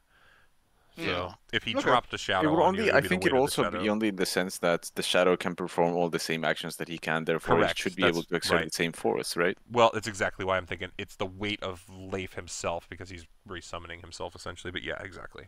The gear, I don't know what I would claim, but yeah, again, the Yeah, person that's itself another makes sense to me. 100 fucking pounds on top of that. Yeah, and I mean that's no problem for you. It's just that for Kara, that instantaneous weight gain would probably be too much for flight for sure. So Fair enough. Either way, I had thought of ways to get around the advantage, but in this is a training situation. I took it. Yeah. absolutely. No, you would have been a lot more slippery, I think. No, Oh, yeah, I could have used some of my abilities on top of it. Yeah. I wasn't using planar warrior at all. That would have been another potential 8 to 10 damage added. Yeah, it to could have that. equalized. It was interesting to see where you guys measured up with what you used. Yeah. But yeah, regardless, so you guys do your fight, and he helps you up out of the snow, and anything else you guys want to do out here? Well, you were looking for me. Can I help you with anything? I was just trying to see what was going on with the party. Everybody seems to have split their ways. She'll nod and just. It's a nice night. I didn't want to spend it inside in the cave. I see they took a dragon down too. Credit where credit is due. Theirs was a real one. Ours hit like a real one. Sure, but the only other real dragon we encountered we ran from, and I think it was blind. No, my father always said even blind dragons are dangerous. Yeah, no, we ran. I'm not saying it was a poor choice. I'm just saying that you need to know where to draw the line in the sand and when to leave and when to stay. Or I guess it would be a line in the snow at this point, and she'll kick up a little ball of snow. Leif would be like, "What's sand?" No, Leif's not from Icewind. The mercenary who lives on the water fishing doesn't know what sand is? Yeah, I only know Well, water, it's ice water fishing. and snow. Yeah. Well, I guess we're here for And the night. if there's any kind of beach, it would be one of those like ugly stone beaches. Yeah. Yeah, tomorrow we play negotiator and see if we can't get what is this, a blood feud to end? Yes. Well, myself and also Mace have been joined to these people. Oh, you did an initiation. I mean, it was just a hole we had to go through. It wasn't anything that, like what I've been through before. But You followed their customs and joined in them. That's respectable. Mallow seems stable for what he went through. The fuck happened to him? He tried to go through the hole. Well, maybe that talk did influence him slightly if he's trying new things. I wouldn't go as far as to say new. From her perspective? Yeah, you know, just player comment. Go on. Yeah. I would say also that doing their ritual or coming of age or whatever it is that they have going on here, I think would be beneficial to our talks. You might consider it. Could offer to do the same thing for the other side and show that two members of the same tribe could work together. Not bad at all. I'll be back in just a second. And like I said, it's just a hole.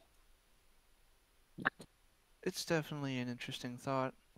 I was seeking to try to unify them for the fight against Oral. If being a member of both clans is a way to prove that if an outsider can come in and join both of them, then why the hell are they fighting each other? Or we can just stick their leaders in a room together and make them talk it out or fight it out. Either way, it seems like it would be a solution. They would definitely fight it out, but yes, one would rise. Or both knock each other out at the same time. Either way. Things to consider. Well, can I be of any more help to you here? Oh no, I think one ass beating for the evening is enough. I do what I can. And I appreciate that. I'm just gonna walk away. She'll follow a couple steps behind at that point. She's done what she needed to do outside. Okay. For the sake... Well, actually, he's... Harrison, you back?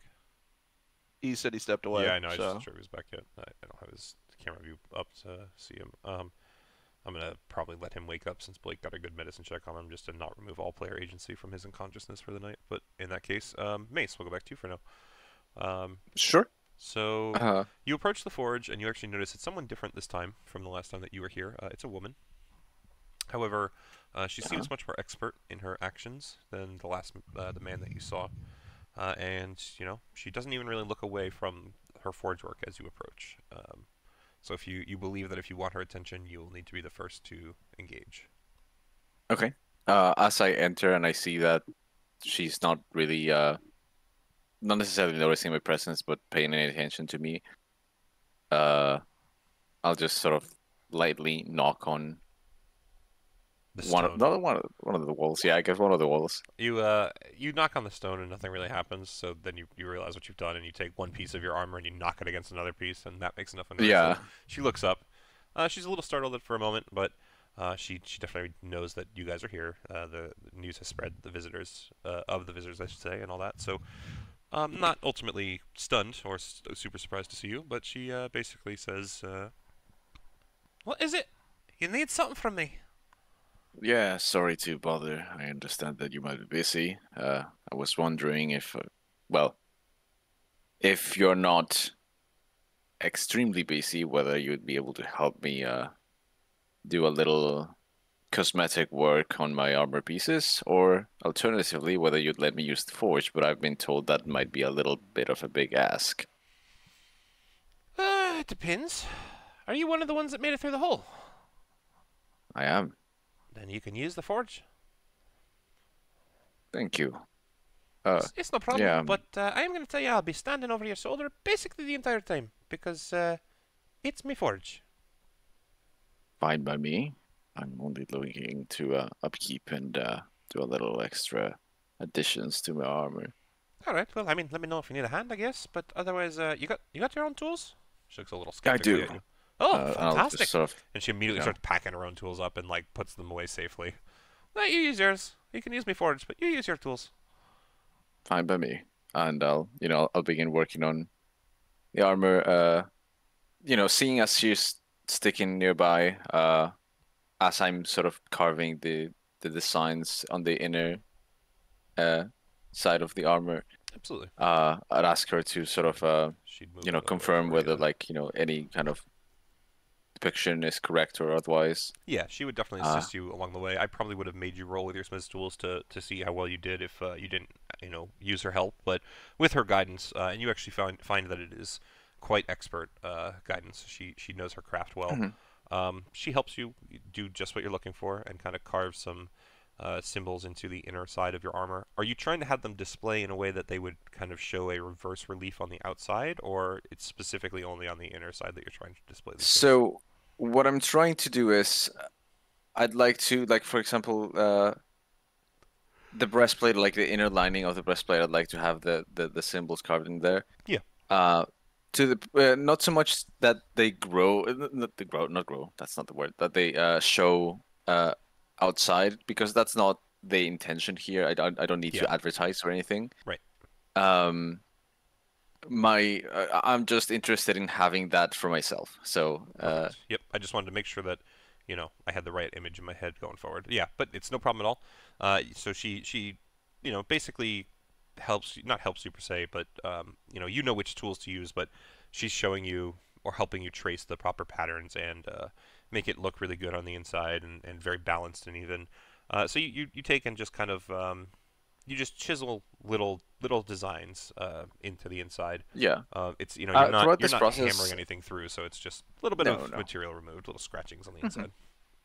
throughout the process, I'd like to have my hammer though, just sort of like leaning on the side on one of the walls or something, just sort of Perfect. Yeah. It as would a actually. witness to the whole process. So we'd be very curious about what you're doing and why these symbols matter.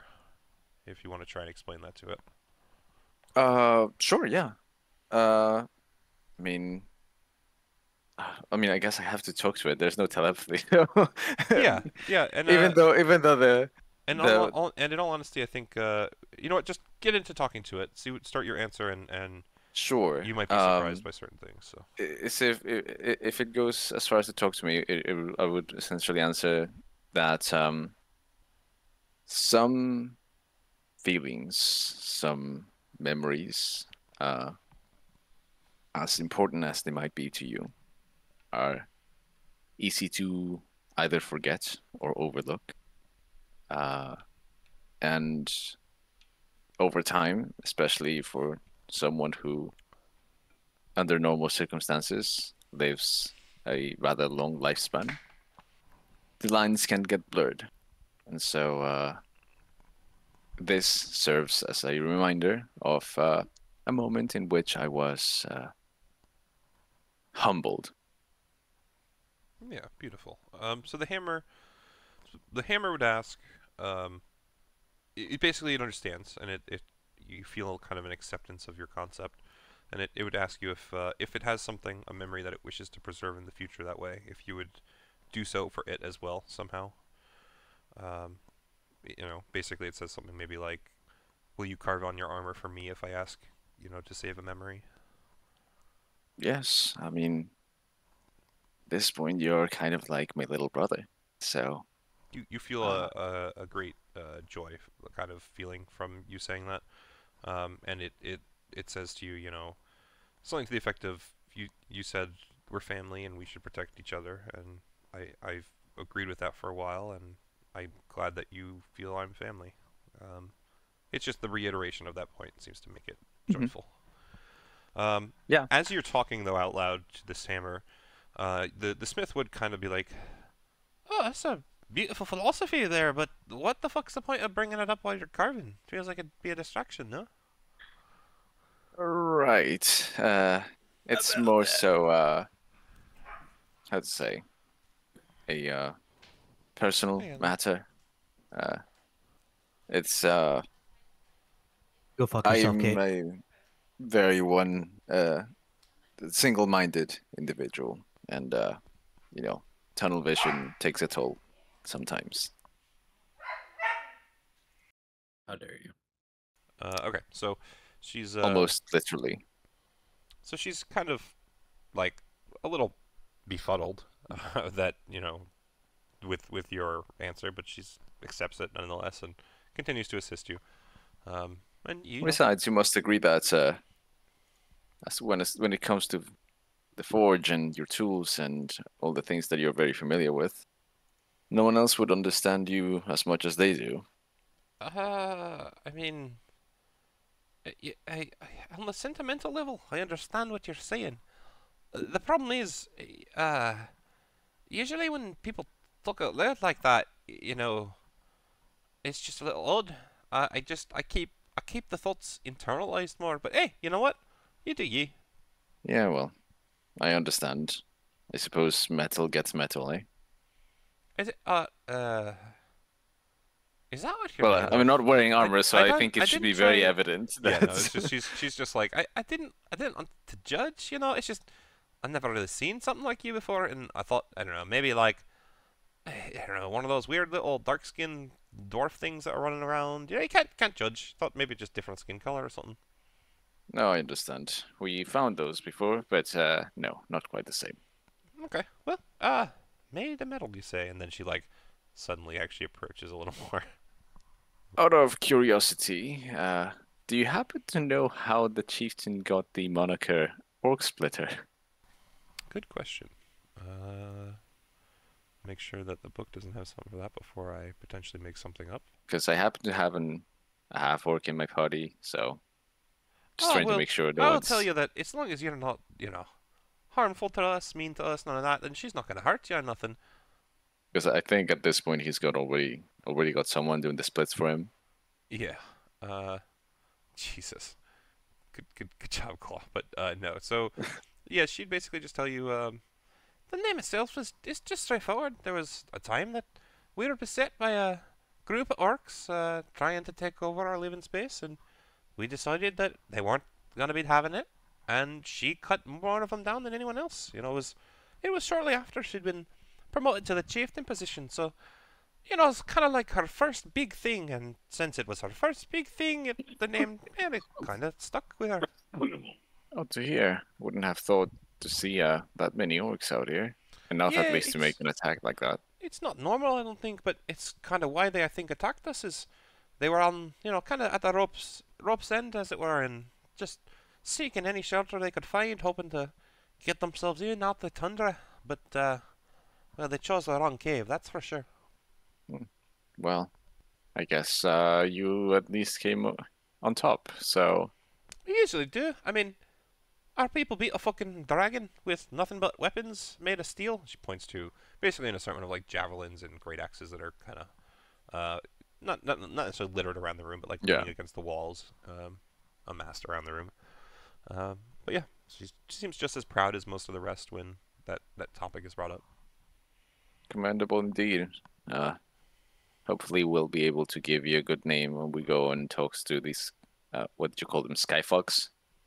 Oh, the Skytower fuckers, yeah! Yeah, you only enjoy, well, you won't enjoy talking to them, no one enjoys talking to them, but I think the trip's kind of nice. At least we'll get some nice views then. Yeah, absolutely, it should, hopefully. As long as it's not too dangerous on your way. Yeah, well, we saw what happened to the bird person. Hopefully we'll be alright. Blizzards are not a great time to be traveling in. Yeah, well, thankfully we've got an expert on the matter. We'll hopefully survive it without much of an issue. But I'll take your advice to heart, and I'll finish, with the rest of my armor and take it to the encampment. Well, thank her for letting me use her forge, and take my armor back and just sort of start putting it on before going to bed. Yep, absolutely. So we'll say that, basically between, I see a whole bunch of measurements. I don't know what that is. But basically between the forging, the trial, taking the armor off, putting the armor on, you pretty much have used up your 4 hours, we'll say. So if you want a good rest before the morning, it's about time for Mace to start settling in. Sort of thing. So just a heads up on that. Yeah, totally. Harrison, you were back now. I mentioned it while you were gone. Mallow would have kind of popped awake a little while back, 30 minutes, an hour ago. Basically, Leif's medicine check that he did to try and check on you was so good that he roused me by kind of by accident, put you back to a normal sleep, and you kind of find yourself rolling out of it, and kind of gotta go find a place to piss or something. And so if there's something that you want to do while you're here, just because I didn't want to try and I wanted to try not to cut out all of your player agency. No, you're fine. Yeah, so if there's something you want to do, someone you want to visit, someplace you want to look around here, feel free. Otherwise, maybe we just have Mallow go back to sleep because he's not feeling great or something. But you're calling one way or the other. I just wanted to give you the opportunity. What is your coma dream about? I didn't have a coma dream. So it's just darkness. Yeah. Yeah. Sucked. Just the impending horrifying it's the impending darkness. doom of life and everything else that's in this world. And as I'm saying this, you can see eyeliner forming underneath my eyelids. You wake up to the soothing sound of Kara humming. Fucking, I in the background. Yeah, that's what I was singing. The Black Parade just started playing in the background. Do do do do. I want to see if I can talk one of the Goliaths into helping train me in their way of fighting. Oh no, not in here, sure. Like fist fighting. No. If they have any type of that, I want to see if I can acquire training to help me in combat. Okay, so they would basically tell you after the experience you've had with the tunnel, you should, or the crawl, you should probably rest. If you wish to train with them in the morning, they have a team, a goat ball team that almost always, or crew I should say, almost always does like morning practice. and that's how they always stay spry and ready for combat. So that would be their best. What time is it? Currently, so you'd be waking up pretty late in the night. You guys will say started to settle in somewhere between like 9 and 10 p.m. That's when all the stuff started to happen, where you went in the tunnel and all that. So at this point, when you wake up, it would probably be like midnight, 1 a.m., somewhere around there. Can I try one more time to go through? I will tell you, in the morning, you can do another saving throw, a wisdom saving throw, to see if you can kind of muster up the gumption to try again. As it currently stands, I'm going to say you need a little more time to kind of process first. Okay. But I'll let you do it before you guys leave, or at a minimum, you know, I'm assuming you guys will come back here at some point in the future, so maybe when you come back. But one way or another, we'll figure out another time for you to give it a shot. If you miss we'll give you a saving throw in the morning. If you fail that one, you can try again for free when you come back. We'll do it that way. Okay. If you come back, maybe the better way. I don't know, but we'll see. All right. Well, I mean, I just wanted to train with them. Yeah. So that's what I mean. They definitely say you can train with them, but they do their training in the morning once the sun is up. It's too late at night. Okay. Yep. Then well, I'll just. Sun is up being subjective, but you know what I mean. I guess I'll just fucking go back to bed and try to sleep off the PTSD. Yep. Absolutely. No problem at all. Kara, I think you're the only one I don't see. You're at the upper things. I just missed it. It's okay. Okay, cool. So then, if anything else, if not, you guys can officially hit your long rest at this point. Okie dokie. That'd be nice. How much do we get for temp HP? It'll be 10. 10. At 6 a.m. crosses. Yeah. So after your long rest, you all wake up. Roughly 8 a.m. the next day. I will say though, instead of pulling them aside, Leif, once again, interestingly, as you find yourself nodding off, you see yourself within the body of another, as another kind of semi-lucid dream seems to take over your night's sleep. This time the body that you're in seems a fair bit meatier. It definitely is the same limbs as before, but you can tell that it is maybe not more aged, but significantly stronger, more trained. The greatsword is, you can feel it leaning against your shoulder. You know that that's what it is, even if you can't quite see it.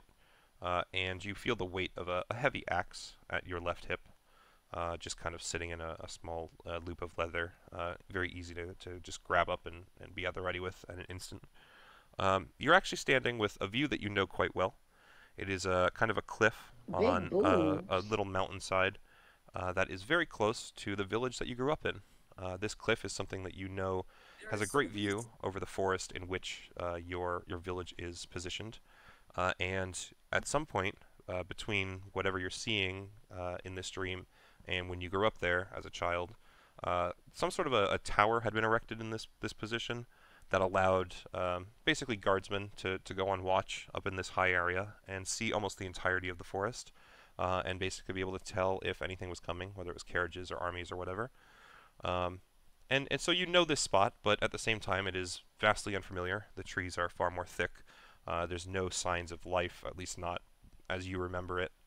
Normally from this view you would have been able to see the village, the roofs, the smokestack, the smoke rising from chimneys, even maybe hear the sounds of people just living down below. But in this instance, it is not barren, but none of that exists. It is just a forest. You feel a deep sense of satisfaction in the chest of the person you now embody, as they turn, and there's a handful of orcs behind them, men and women alike, all dressed to the nines in worn and bloodied battle equipment, and you simply hear a voice as it says, "This will be the place. This will be our home." And then the vision fades to black as you hear a different voice say, "Your actions, as of late, have been worthy. You have earned a single question." So you ruminate on that throughout the night, and you now have earned yourself one more question to ask. I would say you probably want to send that to me as text in Discord, though, since that would be between you and the blade. Okay. Again, not now. You can ruminate on it as long as you need. It's just letting you know that you are worthy of another question when you are ready. Hell yeah. Okay. Besides that, though, the night goes smoothly, and you would all find yourselves awakening the next morning very rested. Actually, far more so than you have been the last couple nights, since for the first time in a long while, you felt actually protected and safe, knowing that, especially, you all would have seen, even at the time that you were going to bed, a lot of Goliaths would have been asleep and been finding sleeping bags, but there seems to still be an assortment of them that are active even late at night, kind of on watch and still doing stuff. So you all kind of know that even if something were to happen, you guys don't actually have to be on watch, and it makes everything a little bit more relaxed, So you wake in the morning very eased and very rested. Upon waking, Kara would begin the process of putting her armor back on. Yep, absolutely.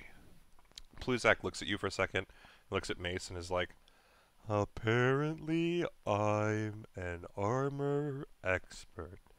Would you like some assistance?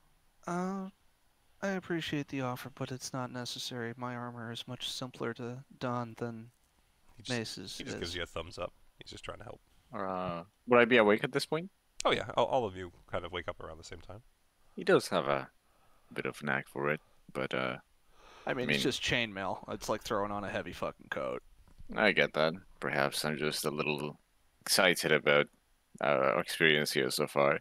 You must know I went through the hole, and I thought it was just a hole first, but it turned out to be a lot more interesting than that. Is that how you guys feel when you're born?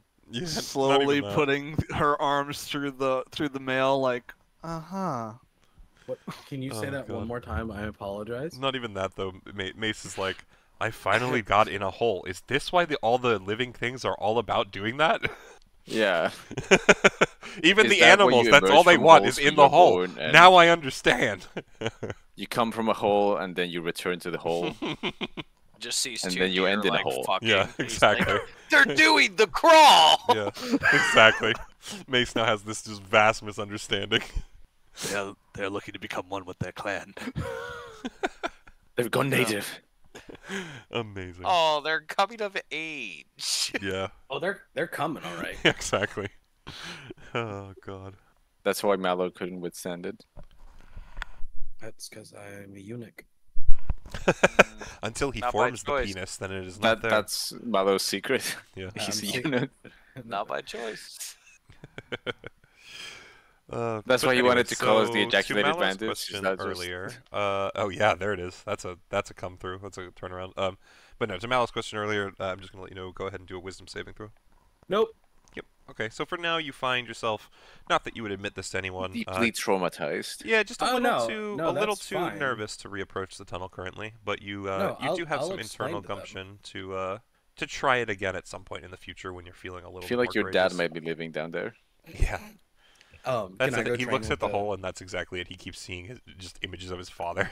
No, Daddy. Can I go no. training with them? Absolutely. So you wander off to the goat ball field, and you would definitely find that there's an assortment of Goliaths that are preparing themselves. Some of them are starting to climb up the poles. Others are just throwing balls back and forth. But they're definitely doing some sort of training, and you can. They're up over here. Yeah, they should be. Okay. I'm trying to move Yeah. some teams. No, Yeah, they're just making they're sure that's where. Yeah, Okay. you got 8. I don't. Are they? So I'm gonna stand over there and ask them whenever I can join, as to not make the teams uneven. Yeah, absolutely. They wouldn't worry too much about even teams. In fact, those are just the 8 that are on the pillars currently. But you would notice that there's also a couple that are just standing by the stands. A whole bunch of people who might not even be looking so much like they play. But there's large groups that just seem to be doing this for exercise, even lighter exercise. So when you Really ask to quick. train, yep, go ahead. I got all of my stuff back after I woke up. Yeah, that's fine. Yep. And I'm gonna take it off and set it in the corner Yep, to absolutely. grab it before we leave. But I don't want to be weighed down by all that other shit Yep, while we're trying to absolutely. do this. That's no problem at all. Yeah, so they basically would just wave you up onto the poles, and one would throw a ball at you, and just they would essentially tell you that practice is just free game. You throw a ball at others. If you knock them off, they'll climb back up. If you get knocked off, you climb back up. You just Okay. play until you're tired, essentially. It keeps you, got to keep trying to dodge. As you exhaust yourself, it's going to get harder. They basically just like free game, buddy. And almost as soon as the ball is in your hands, by the way, like 2 or 3 others just huck balls at you and start trying to knock you off, and you know they're into it. You know they're ready to go on you. Okay. Kara, in terms of weather, you would notice that it's overcast, it's cloudy, like often is in the Icewind Dale. But in terms of your expectations for the weather of the day, you don't sense any wind or weather patterns that would suggest any sort of blizzards. So you believe it should be what would be considered a clear day in the Icewind Dale. Wonderful. As far as easy you can travel. Tell. Should be, as far as you can tell.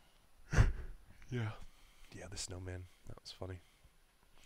Okay, so is there anything else anyone wants to do while we are here? Or to Kara's point, do we want to just start trying to travel? Real quick, I just want to look at Mace and just be like, how did you rest? Mostly sat down. Great answer. Yes. Odd question. Do you dream? Sometimes, though it's mostly electric sheep. Yes. The electric boogaloo. Oh, God. You have little spark plugs for tails.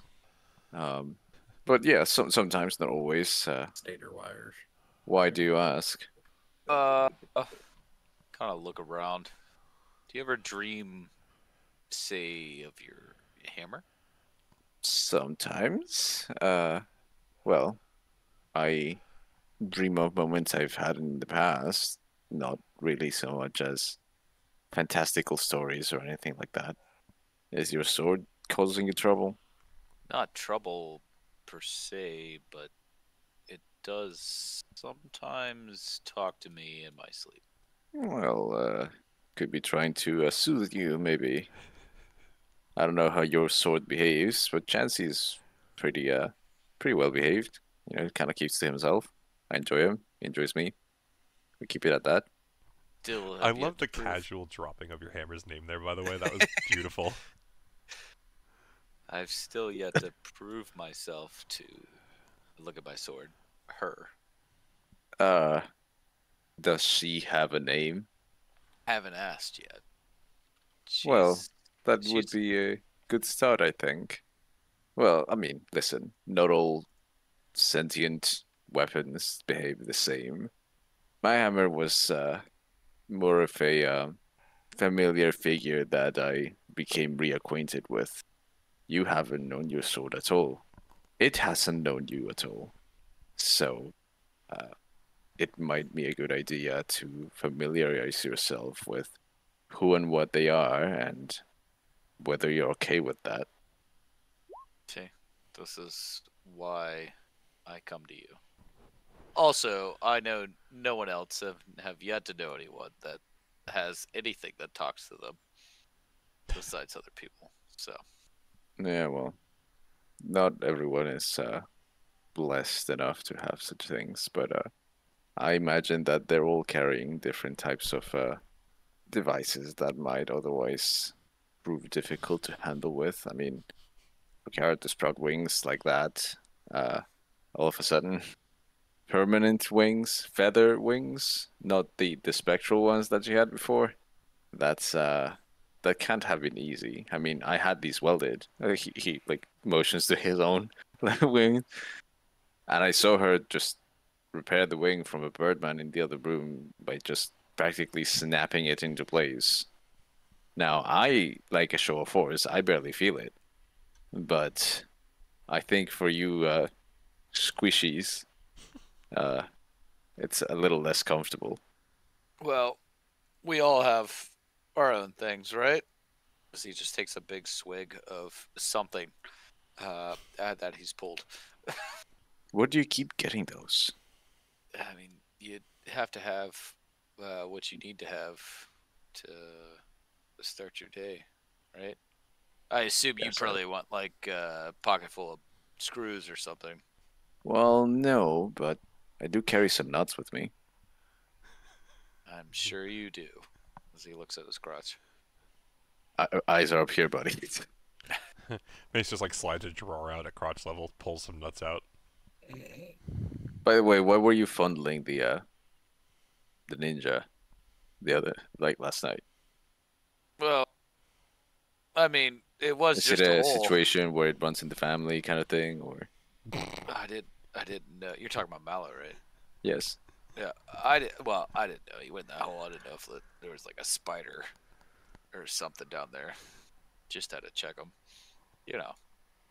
And that's why we took his pants off. The only way we could feel his pulses through his penis.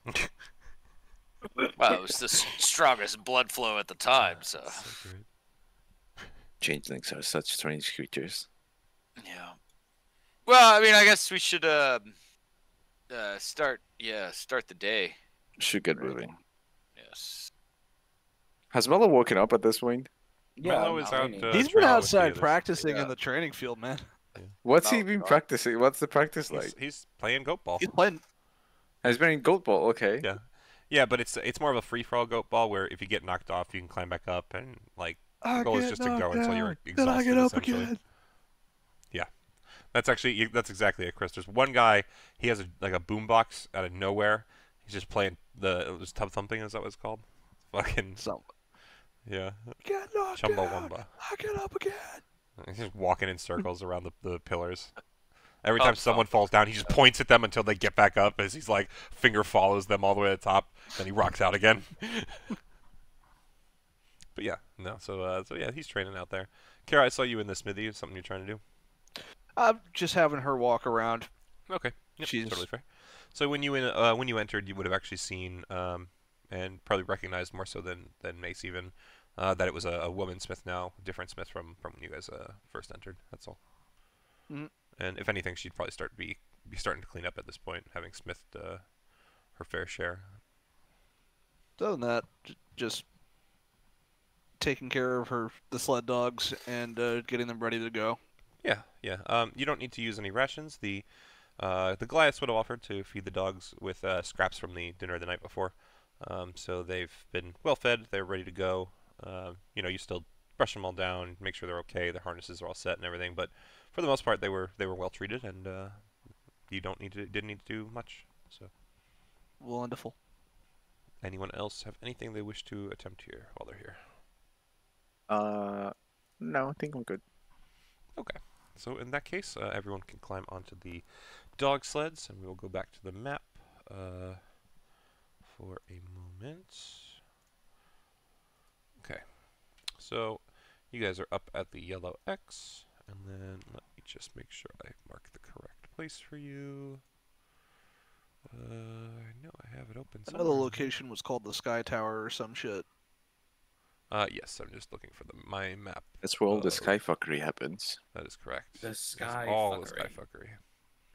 Just want to make sure I'm marking the right place for you. So you would find. So the Goliaths would show you on your map. If they pull out the map and they would put an X. So they would mark out right over here. And tell you that the Skytower fucks live roughly in that area. Oh, that's a lot farther than I expected it to be. Or was it down here? No. Or was it right there? Yep, blue X. Alright, so it's like...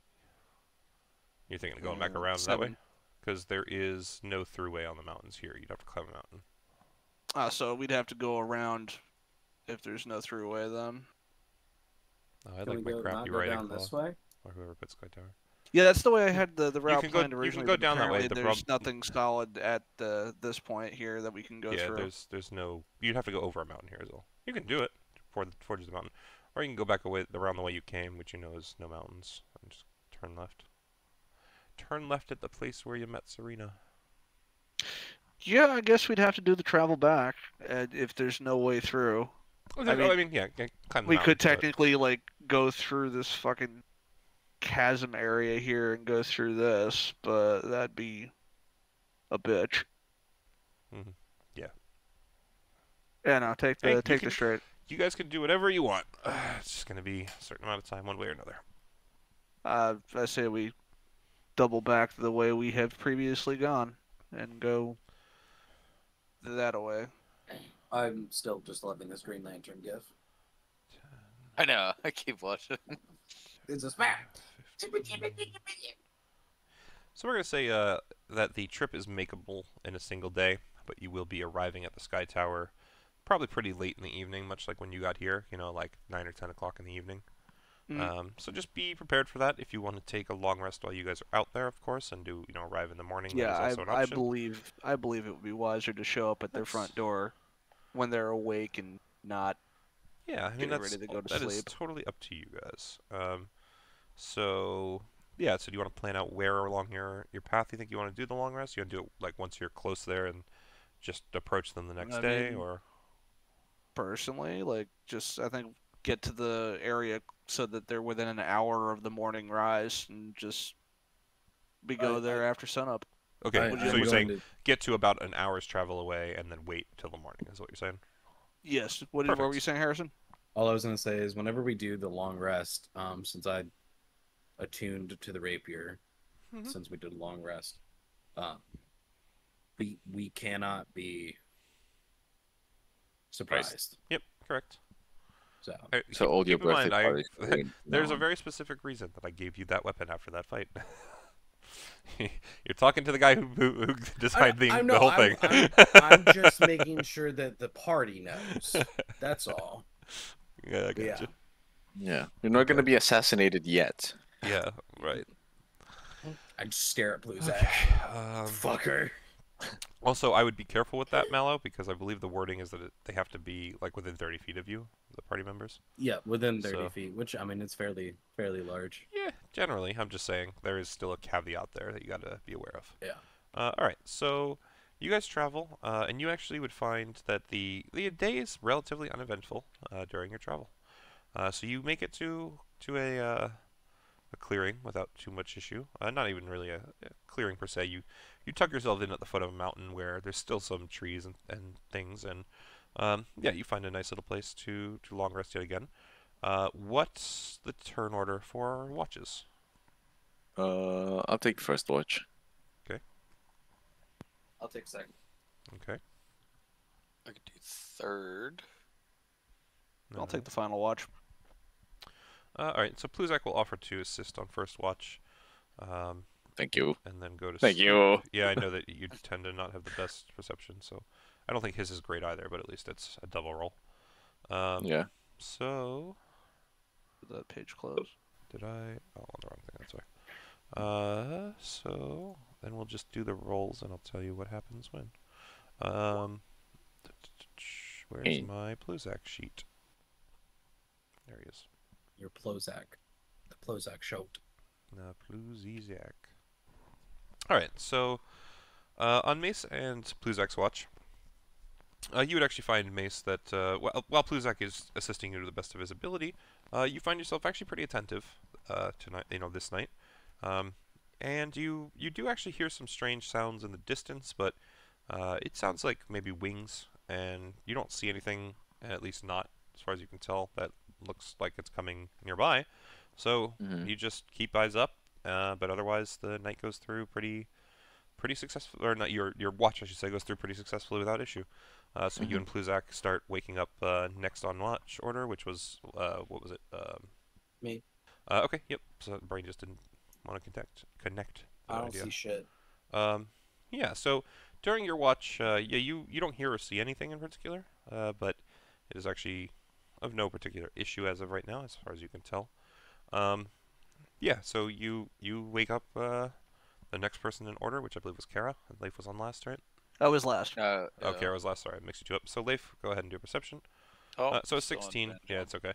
So the 16, Leif, yet again, you do a great watch, and much like Mace, you actually hear the flapping of wings in the area for a short bit, but for the most part, it is not something that you find, comes too close or comes close enough for you to see the source of. So you go and you wake up Kara. And Kara, why don't you give me a perception check? I did. It was the first one to roll. Was it? I didn't see it. Okay, 22, perfect. So with you, as you wake up, Leif's kind of yawning, and he's like, I heard birds, I think. And as he says that, you're kind of groggy, but you say, you heard birds at night? And that kind of catches something weird in your mind. So you strain your ears to try and hear what he was talking about, and with a 22, you hear the wings no problem. But along with the sound of wings, you also happen to hear screams in the distance. Where in the distance? It actually sounds close enough that you think with probably 5 or 10 minutes of travel at most, you could probably figure out where it's happening. But in terms of, how far, you can't say exactly for sure. You just know you hear the screams of what sounds like an accent that is actually relatively familiar to you now, potentially Wormdoom Goliaths.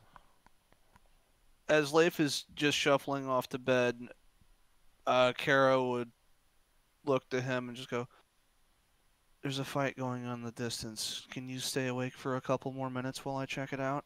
My eyes just pop open. A fight? Yeah. Where?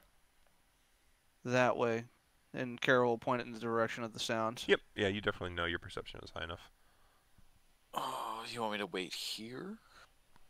Well, someone has to watch the camp while I scout it out. Don't you think it'd be better if both of us went? And leave those 3 sleeping by themselves. Alright. I can't remember though. I let y'all know we can't be surprised as long as I have the sword. That just means that you don't have a surprise round against you. Keep that in mind. It doesn't mean something can't sneak up and attack you in your sleep. You'll just be able to react as opposed to you have to let it. You get warned the second that it goes to hit you, but it would still hit you without issue. I don't plan on engaging, Leif, but if I do, you'll be the first to hear it. Okay. Alright. Yeah. I'll be here. And with that, Kara would take flight and dash in that direction. Yeah, so it doesn't take you too long since you're flying. What would have been like a 5-minute flight, you definitely cover pretty quick with dashing. So you alone will go here. So you should see what looks like as you approach a clearing in the snow. Just 4 Goliaths.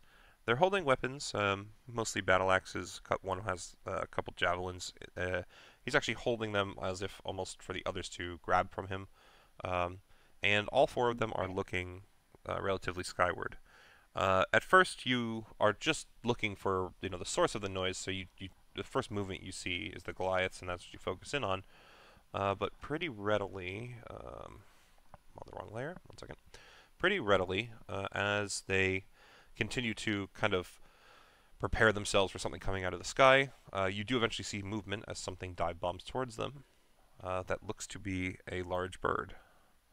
The difference being, this bird's head is closer to that of a deer with antlers. Okay.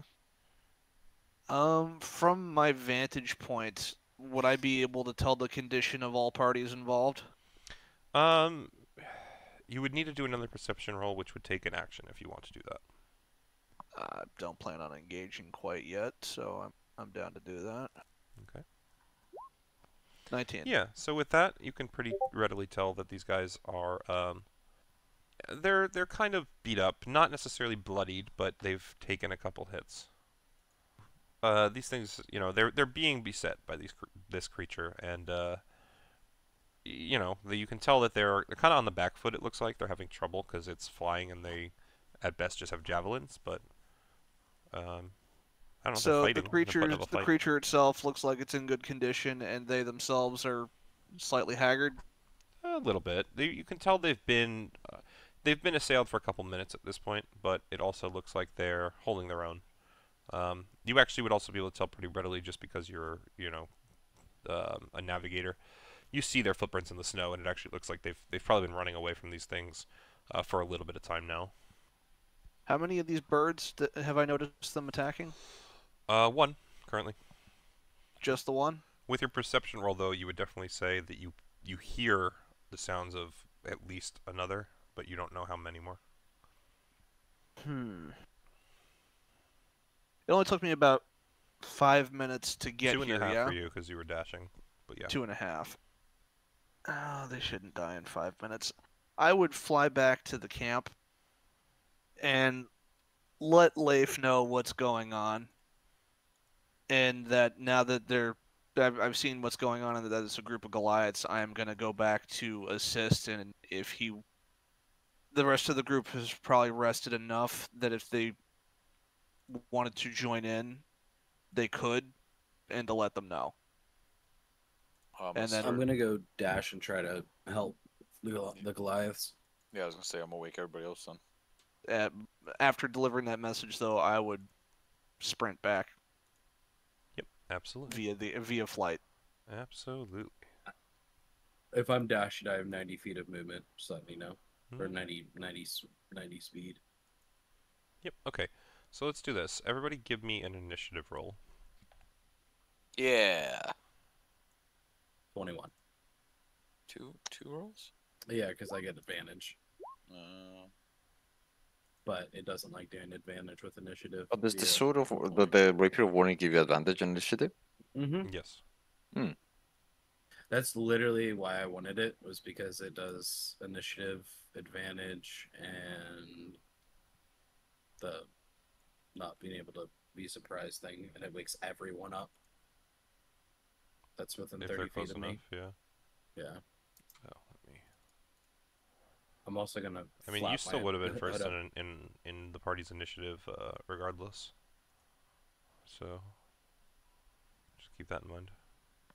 I'm gonna flap my hood up while I'm running towards them as well. Yeah, that's okay. That's fine. I know I'm probably the lowest in the turn order, but when I do arrive in the area, I would be dive bombing the bird. Dive bomb the dive bomber. So here's what we're gonna do. What if you just bomb the dive bomber? It wouldn't do as much damage. Because in the event that I miss the actual stab like I expect it to, I can still serial crush it with my tits. Yes. We all wish we could be crushed by your tits. Exactly. Okay. So whenever we get up, can I stealth? Just roll a stealth number. It'll be active when you get here. Okay. All right. So Kara, you will definitely have a couple turns on this. We'll give it 2 rounds before the group shows up. Okay. So let me. So when you guys approach, you would be approaching from the southeast. You would basically be heading back towards the trail where you had come down from the north, and you find an assortment of Goliaths who seem to be trying to head back to the north, judging by, or at least Kara's ability to judge would tell her that. Kara, when you arrive again, they're being beset by 2 of these bird creatures now, who seem to be kind of dive bombing and then flying back up away from the Goliaths, who are, as you would be able to tell currently, seem pretty low on javelins. In fact, one of them seems to be scanning the snow for any thrown javelins that they might be able to go gather. But otherwise, they are still alive, if not a little more bloodied. Oh, I didn't expect them to die right away. So you will get. Let me see. Actually, hold on. I gotta check something. All right. So these two bird creatures, they dive bomb the 2 Goliaths that they are near, and strike out on both of them pretty readily. Both swing twice. You would notice, Kara. What seems to be a attack with their talons initially as they go to land on them, and then a deep goring with their beak at these Goliaths. Thankfully, the Goliaths they're pretty tough creatures, as you know, are humanoids, and even with these talons wrapped around them and these beaks trying to gore down them, they're like dodging enough that it's not deep wounds, or they're pushing the heads of these creatures away. So for the most part, they're able to avoid any fatal blows, but they are most certainly being beset pretty horribly. Blood is staining the snow without issue. However, they're definitely able to try and fight back to some degree. Let's see if they manage to hit them at all. All right, one of them manages to land a pretty solid blow. So one of the things takes a good chunk, good hit from a great axe, and you would notice specifically this bird is bleeding now. You didn't see any blood on them before, but that one is now got a little bit of blood on it. Okay. Besides that, it is your turn. I would definitely fly in closer and go for a strike on one. I believe I can get to there, and I've got a throwing distance of 20 on my spear. So Yes. I will note they both flew about 10 feet above the Goliaths after they're attacking. I gotta be very specific about that because you can fly. So yeah, you're still within range. Just they're up in the air as well. Just keep it in mind. okay. Well, I mean, the second I make contact or miss, I'm retrieving it telekinetically anyway. Yeah. So... No, that's totally fine. I'm just trying to make sure that I let you know because they might vertically go higher than you can go in one turn or whatever. Hope these things have a low AC. 10 will not hit. Okay. So I missed the first one. 20 will hit. Believe I hit with the second one. Mm-hmm. And I'm definitely going to Planar Warrior this fucker.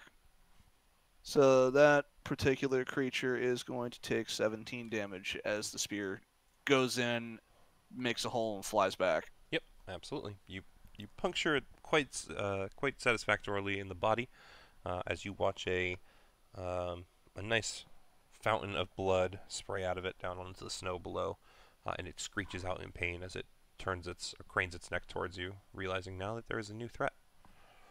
Anything else? Do I have a bonus action to be applicable here? No, I think I'm good. Okay. So with that, these things are going to assault yet again. So this bird that you were attacking, Kara, even though it got wailed on by you, it's more worried about, not worried per se, but it seems to have a goal to it. It dives back down towards the Goliath, and it gores him and claws at him with its talons yet again. And then this time it actually takes off this direction and goes almost vertical, straight back up in the air to about 50 feet of height. I will, just for sake of notation, put a little 50 next to him. The other one... This is reminding me of that thing we fought in Fred's campaign. I can't remember what the fuck it was called, though. Yeah, it could be similar. Then the other one will also do the same thing if it can hit. Let's check quick. No, the other one will miss on the Goliath that it's swinging at, but it will still fly up as well, 50 feet into the air, seeing its partner do the same. So let's put 50 up there. Oops, did it again. 50 up there. There we go. That's them. Oh, Lord. So with these things up in the air, the Goliaths are going to attempt to throw javelins, even though it's a disadvantage.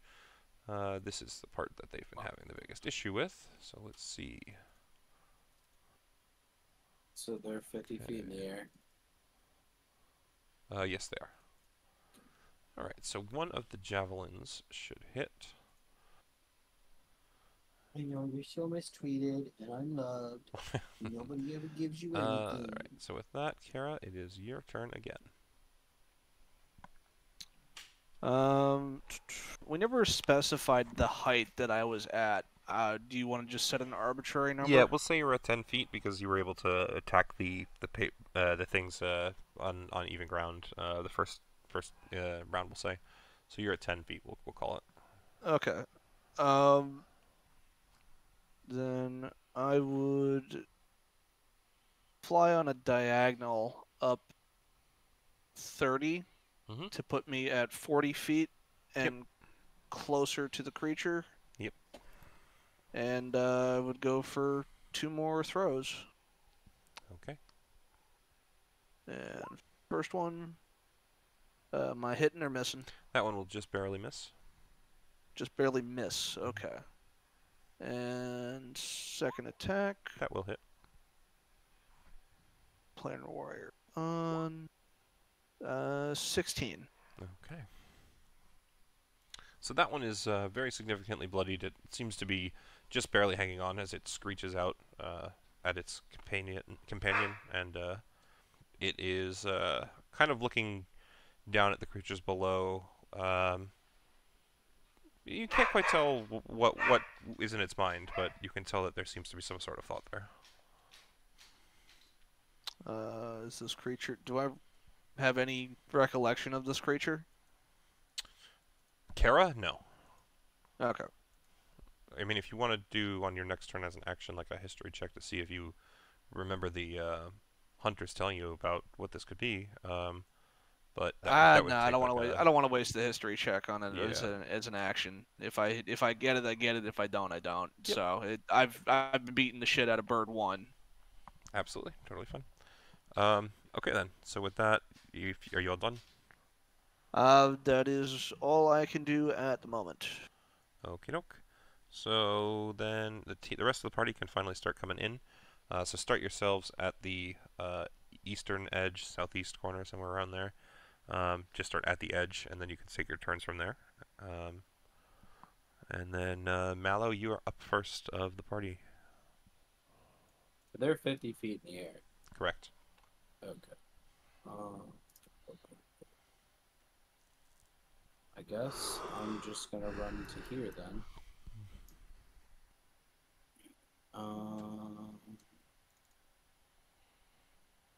Yeah, I'm just gonna run to here, and there's nothing that I can do to hit them. So, and if they're 50 feet in the air, I won't be able to teleport to them. What's the distance on your shadow step? 60. I'd have to be like just underneath them, pretty much.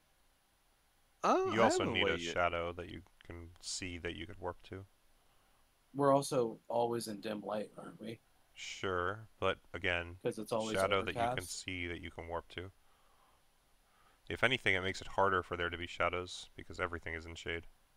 It does also state it states just dim light. Okay, so what's the spot that you see that you want to warp to on the bird? I'm just making the statement of what it says. Okay, That's and I'm all. still not asking, arguing against you or what's anything. the spot that you would want to I'm warp not to on the board? arguing against what is going on. I'm not even talking about that right now. Just keep going on. Anything else you want to do? Okay. No, I'm then good. Turtle's going to move closer and try and chill touch. He has that in his core, I think, right? It should be on here somewhere. There we go. Let's see. Not quite. Just barely misses. Same as Kara's first attack. And that's going to be it for now for Turtle. So these things get another turn. The one that's pretty heavily injured is going to try and actually make some distance from you, Kara. So it moves over to here, and then it's going to fly 20 feet up. Oops, 7. So it's hanging up high behind its companion at this point, watching over the field. The other will dive back down towards the Goliath underneath it. So it flies down and gores the ever-living hell out of this Goliath here that it is now next to. And you actually watch that Goliath. Basically, the only thing it can do is it defends itself to the best of its ability, but it gets just rended. It's got a huge gaping wound in its chest now, and it's just doing everything it can to not be knocked prone. And then the bird just flies back up another 10 feet in the air again. So put that to a 10. And then it is now the Goliath's turn. Who's going to try and... They're all going to try and throw another round of javelins. Okay. Mace, it is now your turn. Okay. Right. I mean, I guess I'll just dash. Alright. Let's just measure again. Okay.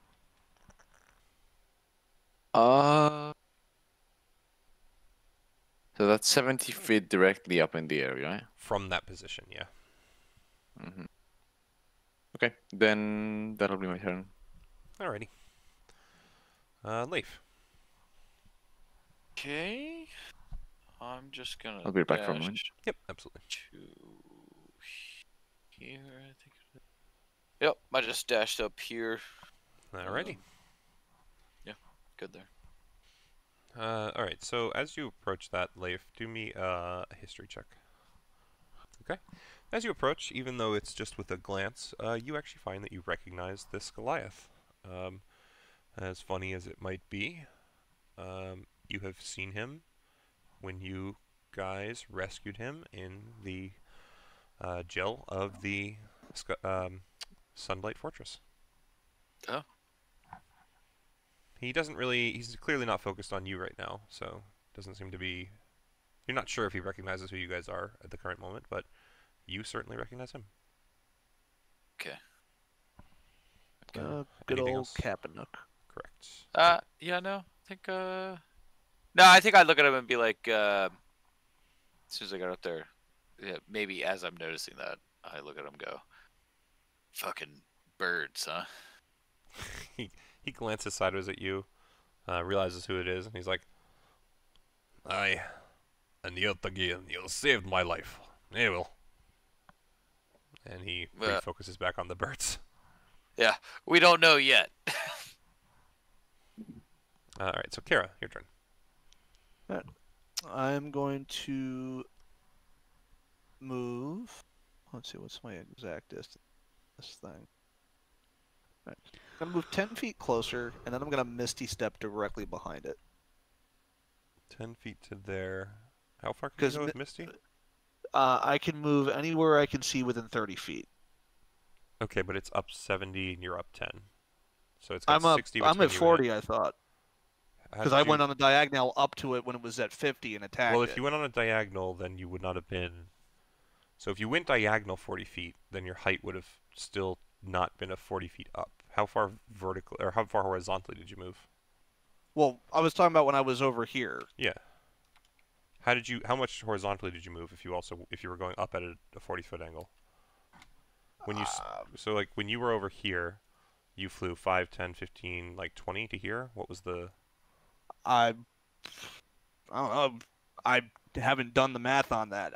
That's what I'm going to do the math for you. I'm just curious. I'm trying to figure out how, I need to know at least the two sides. I know you went 40 on a diagonal. I flew diagonally 40 feet. I don't know how else you want me to explain this. Like because on the map you had to have at some point moved your character from here to here before you did the throw. So that would have been 20 feet on the horizontal, and then 40 feet on the diagonal, which would tell me the length of height that you went up in the air. That's all I'm trying to say. So you would have been closer to 35 feet in the air. So you can go up to 65, right? Or what's your height? Your fly? If you go straight up. Fly is currently 30. So okay. So you would have been at 35. So you can go another 30 up to 65. Okay. With your Misty Step. So height-wise, you're within 5 feet of it vertically, and you're going to do it from here, or? Well, the goal was to get within Misty Step's operational range, and then just teleport to behind it. Okay, so from where you currently are, you would be teleporting to 5 feet in front of it from where you currently are. If you have movement left from where you were before, you could fly closer and then do it from there. Then I will do that, because I only moved the 10 feet to get within the range of that. No, I thought you used your full 40 up. Hold on. All right, now I'm starting to get lost. All right, from now on, you need to start writing your height next to your character like I did with the two birds, because it's just it gets too much on this sort of stuff. Okay. I don't mind doing it. It's just we need to keep track, and I'm keeping track on the birds pretty simply, so we'll just do the same for you. So right now you're still within 5 feet of it if you want to do your Misty Step. We'll just call it, good enough. So I'm putting myself within range of it. And why did that not go into? Okay, that didn't do anything at all. It did. It's just tiny. That was supposed to be like.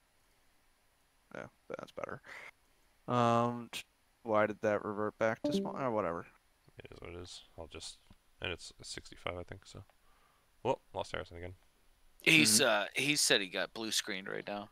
I told him he's. That's rough. Yeah, I said you're good right now, man. Alright, so I'm within 5 feet of it, so I'm going to stab. And I will turn off Planar Warrior because I bonus to get there. 10 damage. Sorry, 12 damage. Okay, that is enough to kill it. So that one you pierce, and then the dead weight of it has the body fall off your spear and crash groundward. If I descend, are we counting that as movement speed, or are we counting No, you're that out of as movement. You're out of movement this turn. We lost track of how much you had used, so at this point you're out. That's why you have to. That's why we're gonna have to keep track of it. It's because I can't assume that you have movement left, because then how much do I know? Because if you moved only 10 feet, like you said, that's a full 30 left. But I don't know how physically you could have gotten that far in 2 turns with. Only I just 40 assumed if I was flying on a so. diagonal, I could move high and. You can. It's just I mean, it's just not physically how it works on the. If you go on the diagonal, it's less than the diagonal in height and length. So. As a non-engineering person, I didn't take that into account. It's just triangles, my dude. Learned that nice. Pythagorean theorem. You know what I'm saying? Yeah, he's got me. This guy knows. I know about the numbers. This guy's got that SOHCAHTOA down. Oh shit. Anyway, so I can't choose to fall down a certain distance. No, you're out of movement this turn. On your next turn, I mean, well, even then, movement in a turn is movement in a turn. So even if it's falling, it's going to count. You just happen to have the ability to control it so it doesn't hurt you when you hit the ground. Yeah, it's fine. Just wanted to clarify. Yeah. Well, I'd have disadvantage on the throw, but I could technically throw my spear at this bird. You could. 65 to 10, 55. Yeah. I think so, right? 60 is the... 60 is its maximum. Yeah. It's disadvantaged, but I can still toss it. I couldn't remember if it was 2040 or 2060, and as I was working through it, brain did the thing. Yeah, that's a good throw. Nice. Yeah, another 12. Yep.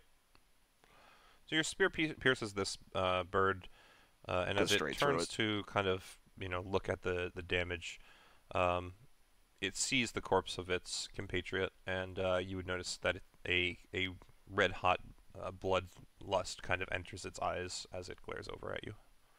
Anything else? No, that is me. Okay, Mallow, your turn. He's blue screened. No, that's I'm right. back. Oh, nice. Yeah, I thought he was back in. Just gonna move to here and throw darts at him. Go for it. That'll hit. Okay. And then another one. And that one hit. That will not hit. No. Okay. Alrighty. Any bonus actions or anything you want to try? Nope. Alrighty. Pluzak is up. He'll move a little bit closer and try chill touch again.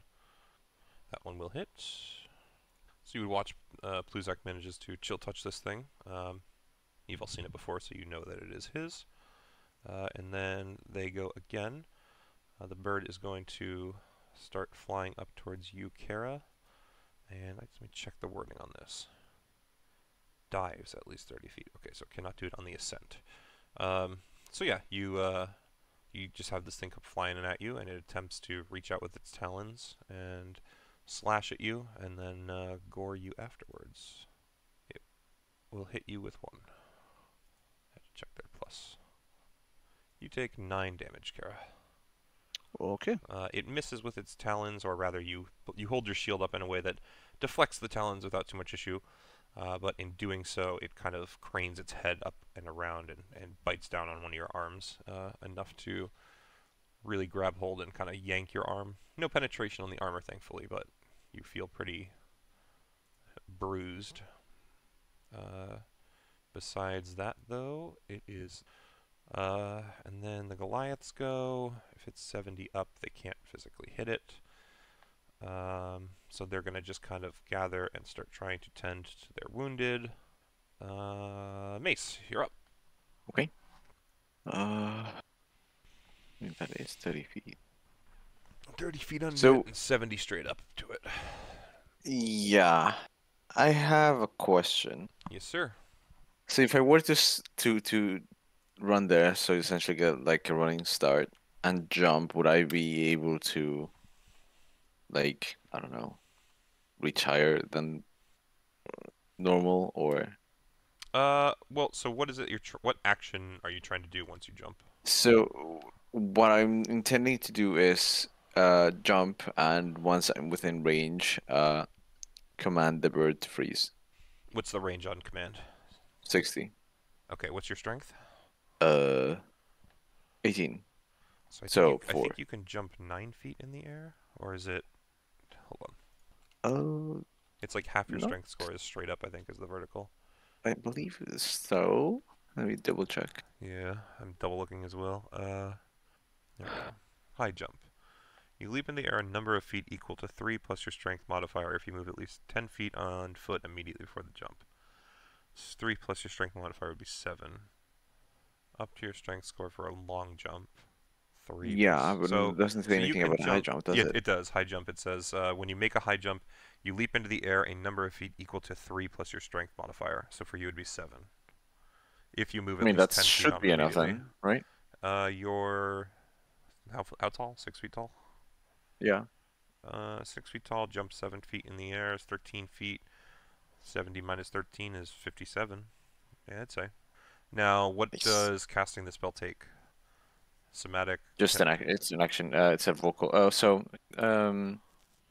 Granted, it is still a bit of a gamble, but yeah, absolutely. I'm just trying to understand what it does. Perfect. It's a won't go into a creature I can see within range. Doesn't need to hear me. It doesn't work if it can't understand me though. Interesting. Which it's possible that it couldn't understand me, but I reckon they're attacking ogres. Chances are it's not like the ogres had a personal attack against them, so. Not ogres, sorry, Goliath, yeah. Yeah, okay. Which I found quite interesting, the fact that command requires you to see a creature, not for it to hear you. Yeah, that is a bit odd. Okay. Yeah, I'll give it to you. You can give it a shot. Nice. So if it can understand you, it's a spell save. What is it, wisdom? Where are we at? I don't see it. Wisdom saving throw. Yeah. Yes, yeah. So what is the command that you wish to try and toss at it one way or another? Freeze. Freeze. I'm assuming they can't levitate like Kara, so. Okay. Yeah, okay. You definitely feel the magic get cast. Nice. Okay. Okay. And that should be my turn. Yep. Alrighty. Let me get back to over here. Leif, you're up. All right. Sorry, my girl brought me a snack. No, enjoy eating. Let's see here. Let's move here, and then I'm going to shoot it with one of the laser rifles. Ah, there you go. Good choice. Which I think what we just roll a d20. You said. Yes, you just don't add any proficiency bonuses. If you have a dex modifier, you can add it, but I don't think you do. Yeah, if like on the. Yeah, so if what's your dexterity number?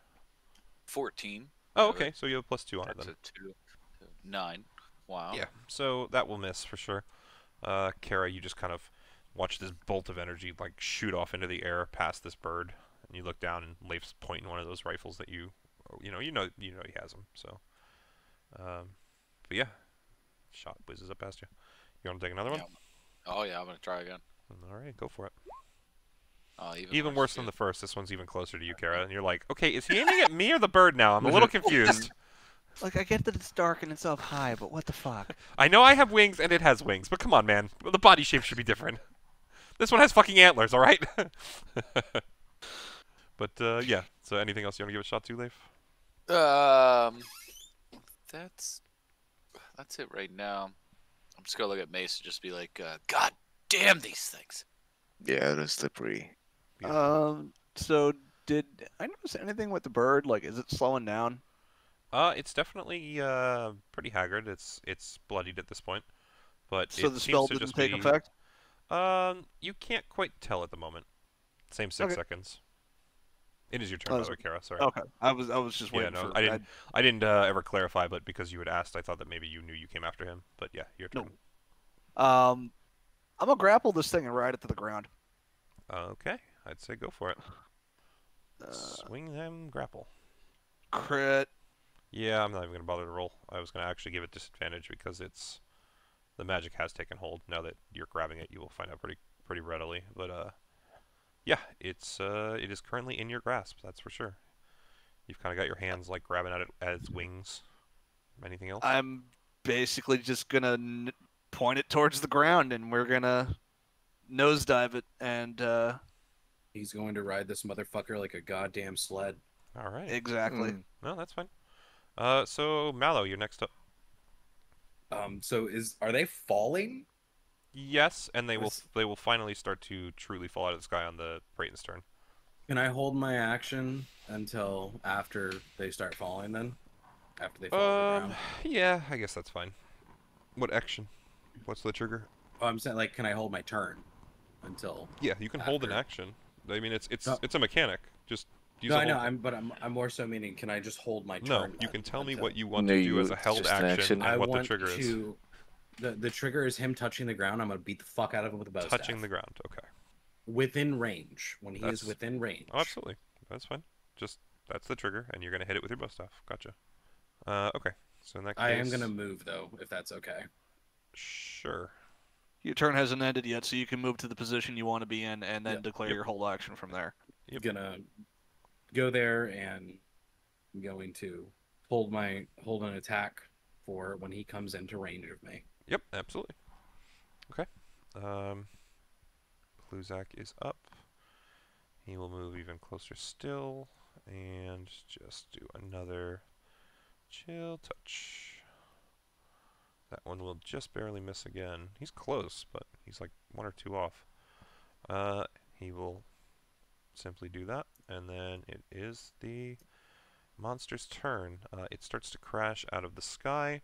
We know that you fall at 500 feet a turn, so it will hit the ground on the first turn. However, it still has some, knowledge of what's happening. It realizes that it is stuck and falling, but it is going to direct itself towards you as much as it can, Mace, being the thing that's closest to below it at the time.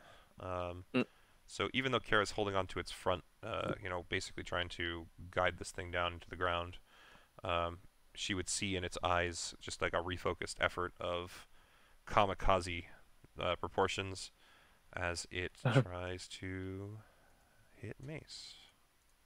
Oh, okay. 14 and 5. So it does basically try and collide with you, Mace, but you see it coming, and you manage to get your shield up in between you and the thing in time. And though it does hit you, you kind of put it at an angle. Bounce it off. Yeah, you interpose it at your shield at an angle, and it just bounces off to the side, and it ends up hitting the ground here. And that's 76, I believe. 1 sec. Am I also taking this damage? Yes, but it will be somewhat cushioned. I'll tell you how much in a second. Okay. I'm assuming that, because you are in control of the grapple, you're kind of interspersing the creature between you and the ground. That, and I was gonna let go when it got close enough and let it ride the rest of the way. But if I have to go take it with it, I take it with it. I mean, if you want to try and do that, just give me like a dex saving throw for getting away from it at the last second, and then we'll see. Yeah, 20. So no problem at all.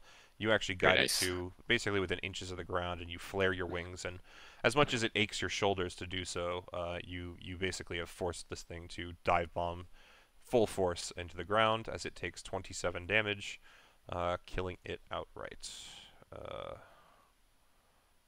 So X over its face, if the game wants to let me. And there you go. You have 2 bird corpses, and Mallow runs over, and he just starts whacking the everything fuck out of it. If you want to roll, feel free. I want to take the feathers off. Take as yeah, many you don't even feathers take the feathers. You just are beating its corpse, and the feathers like puffing out, and you're just grabbing them out of the air. Yeah, sorry, Siri. Bigsby, not Siri. I'm sorry, Bigsby. But with that, the combat has indeed ended. You would see that the Goliaths are kind of tending to wounds, quickly wrapping bandages around things, and regathering any scattered gear and javelins. The single one that you do recognize walks over towards you, Kara, as he sees you approach. And he kind of opens his arms in joy at seeing you. And he basically says something to the degree of, "Hey, friends! Been a long time since I seen y'all. And, what brings you this direction? I mean, glad to see you, saving our lives again. But what brings you this direction?" We can talk momentarily. We have a camp that way. Kara will point in the direction of their camp. We could tend to your wounded there and talk. Perfect. Okay, so he'll nod and he'll look over at the crew and this is the lady that saved me. I told you about. See, I told you she had wings. You all thought I was lying. I know you did. And And she'll pick back up her spear and as a temporary measure use healing hands to give 6 HP back to the most injured, I'm assuming. Yeah, actually I think it's supposed to be higher than 6 at this point, isn't it? Maybe I don't know. Is it your... Hang on, I'm double checking on the other page. No, it's still 6. Okay. Yeah. So their most hurt now looks closer to their second most hurt. But for the most part, they just kind of limp their way, following you back to your camp. So I'm gonna put you guys back on the map for now. But yeah, so you guys are, you're kind of roughly camped like. A little gray circle. So yeah, you guys are kind of camped like somewhere around like here. That's probably not bright enough or dark enough. One or the other. I'll put something down. Do orange instead. I got it. Yeah. So somewhere around there, and you guys kind of helped the fight out somewhere around here. Okay. So you drag them back over, and they take shelter with you for the night. But for the I mean, that need to sleep still sleep. yeah. For the most part, everybody just goes back to rest. It's not too much of a hiccup. The Goliaths, they stay with you guys, but they also seem to just be doing more of a short rest style instead of trying to long rest. And the last couple hours of the night, they pass pretty uneventful compared to that. And the morning sun rises, or at least the morning light dawns. Just a little less dim. A little less dark, and you would all feel relatively well rested, despite the fight. Nice. Oh, and we haven't gone back to dawn yet, have we? You traveled for 16, slept for 6.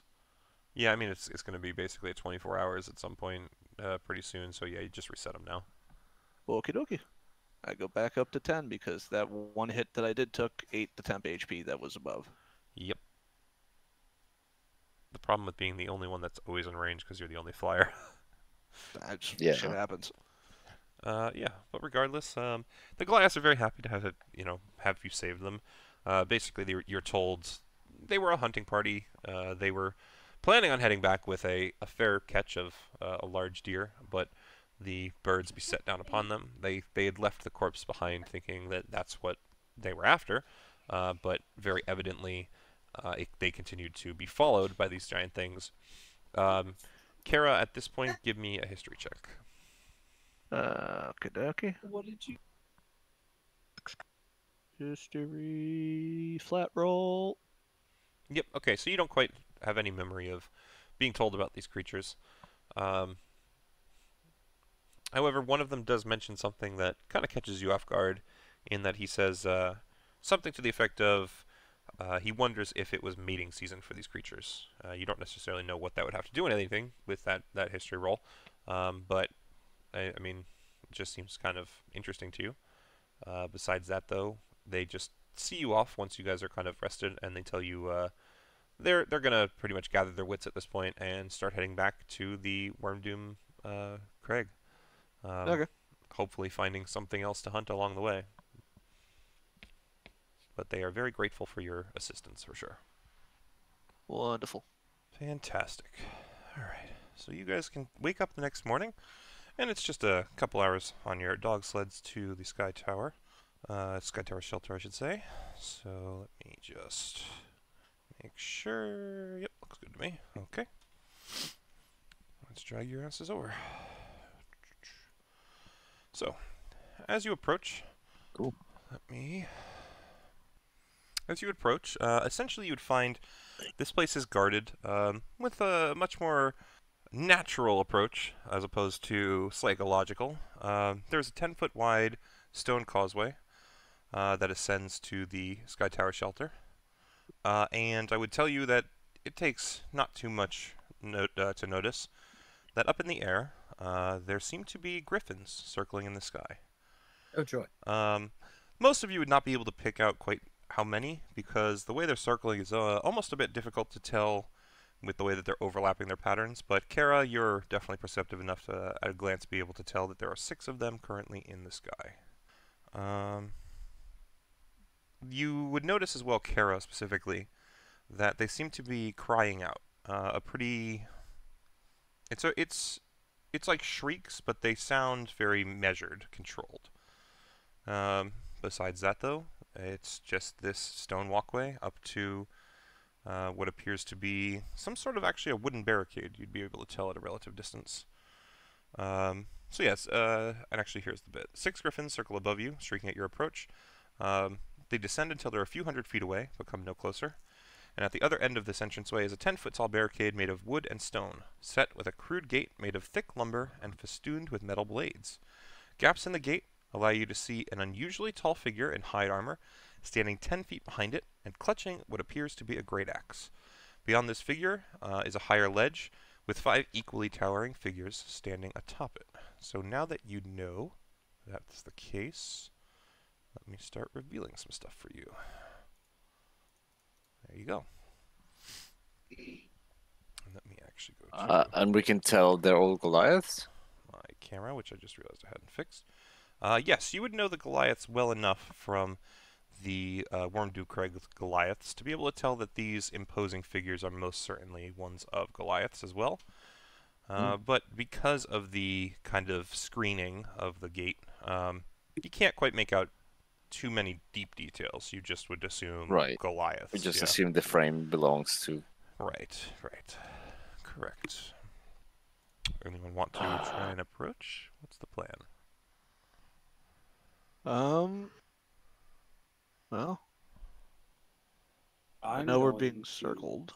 Stealth. I think subterfuge here might be the worst idea we could possibly have. What do you mean? Well, they clearly know enough about our presence, and they can have the air advantage. Well, we're here for diplomacy. We might as well try diplomacy. Right. I honestly don't know what everyone's, I guess, persuasion skills are at, or performance. Mine are flat zeros. I can do all right. I'm Got a plus all 4 right for with persuasion and performance. I'm more of a intimidation guy. I can do that too. I don't think that's the way forward. It's like, if we want to fight, I can get us into a fight. Such a broad thing. You know, intimidation could be something like, well, now you're gonna pay us for protection. Leif comes over, he goes, anyone got a bar stool? Someone got a bar stool, I think I can get our way in. It's like, It would be a real shame if all the island in your village disappeared all of a sudden. Yeah, it's a long way down if you ain't got 400 feet of rope in your backpack. He's just holding a lasso of it, just waiting. No, he's got Spider-Man gauntlets. It just shoots the rope grappling hook out and he swings. Oh my god. Yeah. Oh my god. You need to get that. 10 feet at a time, baby! You have to supply your own rope, but the gauntlets will shoot them. Exactly. He's like, no problem. He has like a fucking instead of a bullet dispenser backpack, he's got a rope dispenser backpack. Either way, well, you may want to, as a more diplomatic person, you may want to. I'll approach. Stay while we're here. At a regular pace.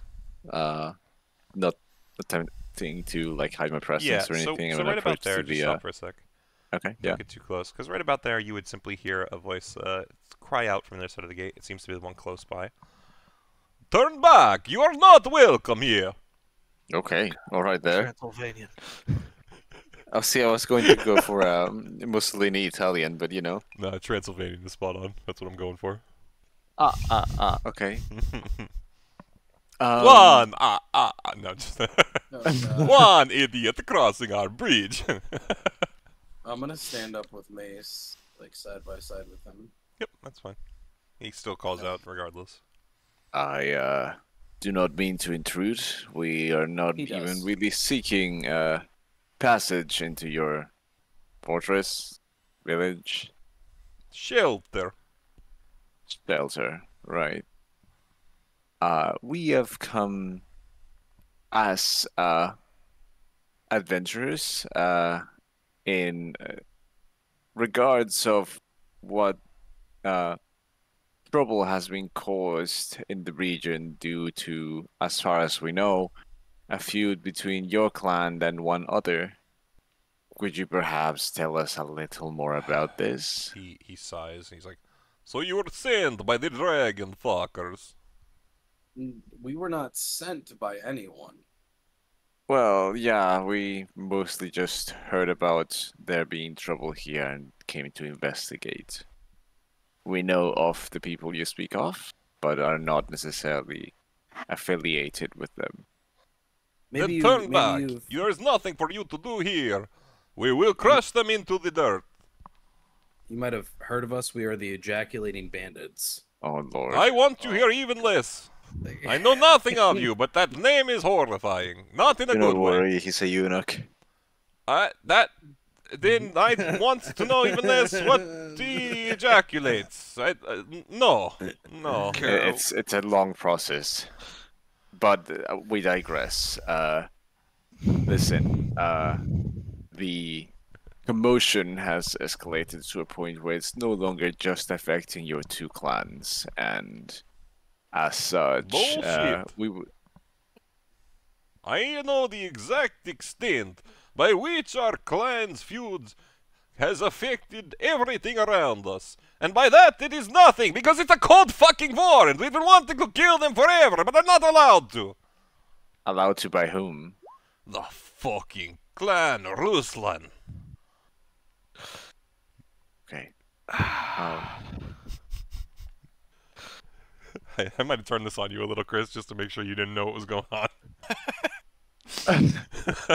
That sigh was very telling for the rest of you.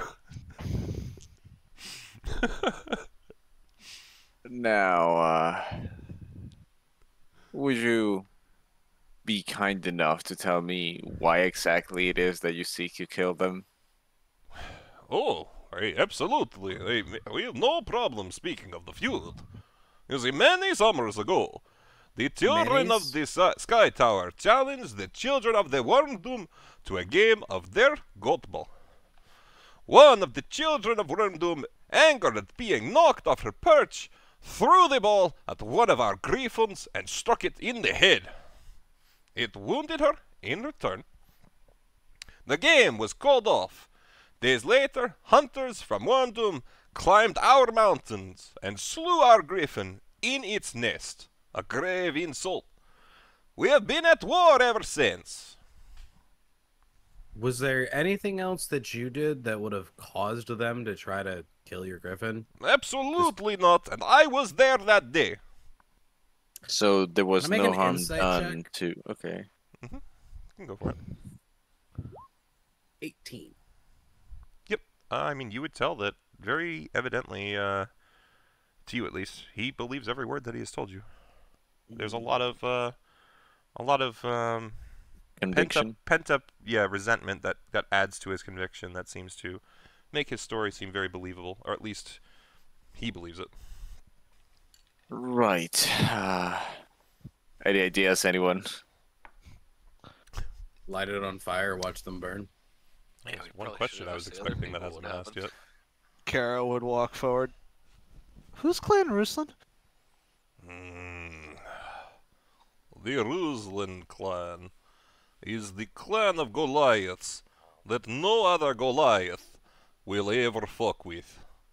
We went to them years ago, seeking a solution to our violence. Do you know what his solution was? Their chieftain, upon hearing of our plight. No, because we've never heard of the clan before this. The first to attack will become the slaves of the other. So unless the entire clan is wiped from the face of this earth, then we, if we are to attack first, must become their slaves. We can do nothing, because if we are first to breach the treaty, Ruslan will make sure that we are the losers at the end of the day. Interesting. And why not just forgive them and move on with your lives? No. They are dishonorable. This will never happen. Is it possible to meet at a neutral location and just, I don't know, have a cage match or something? It is by terms of the agreement with Ruslan. If one is to attack first, they are the loser. We cannot breach.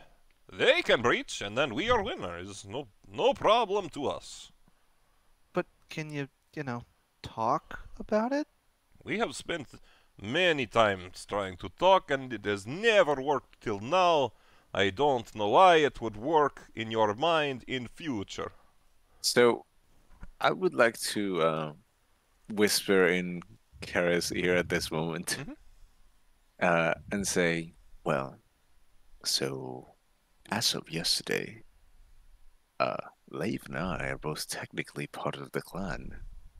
If we goad them now and get them to attack us, by their own rules, they surrender.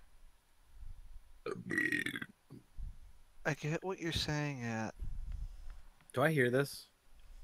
When you're close enough, you probably would. Unless he's trying to specifically hide it from you and like only is whispering it directly in Kara's ear.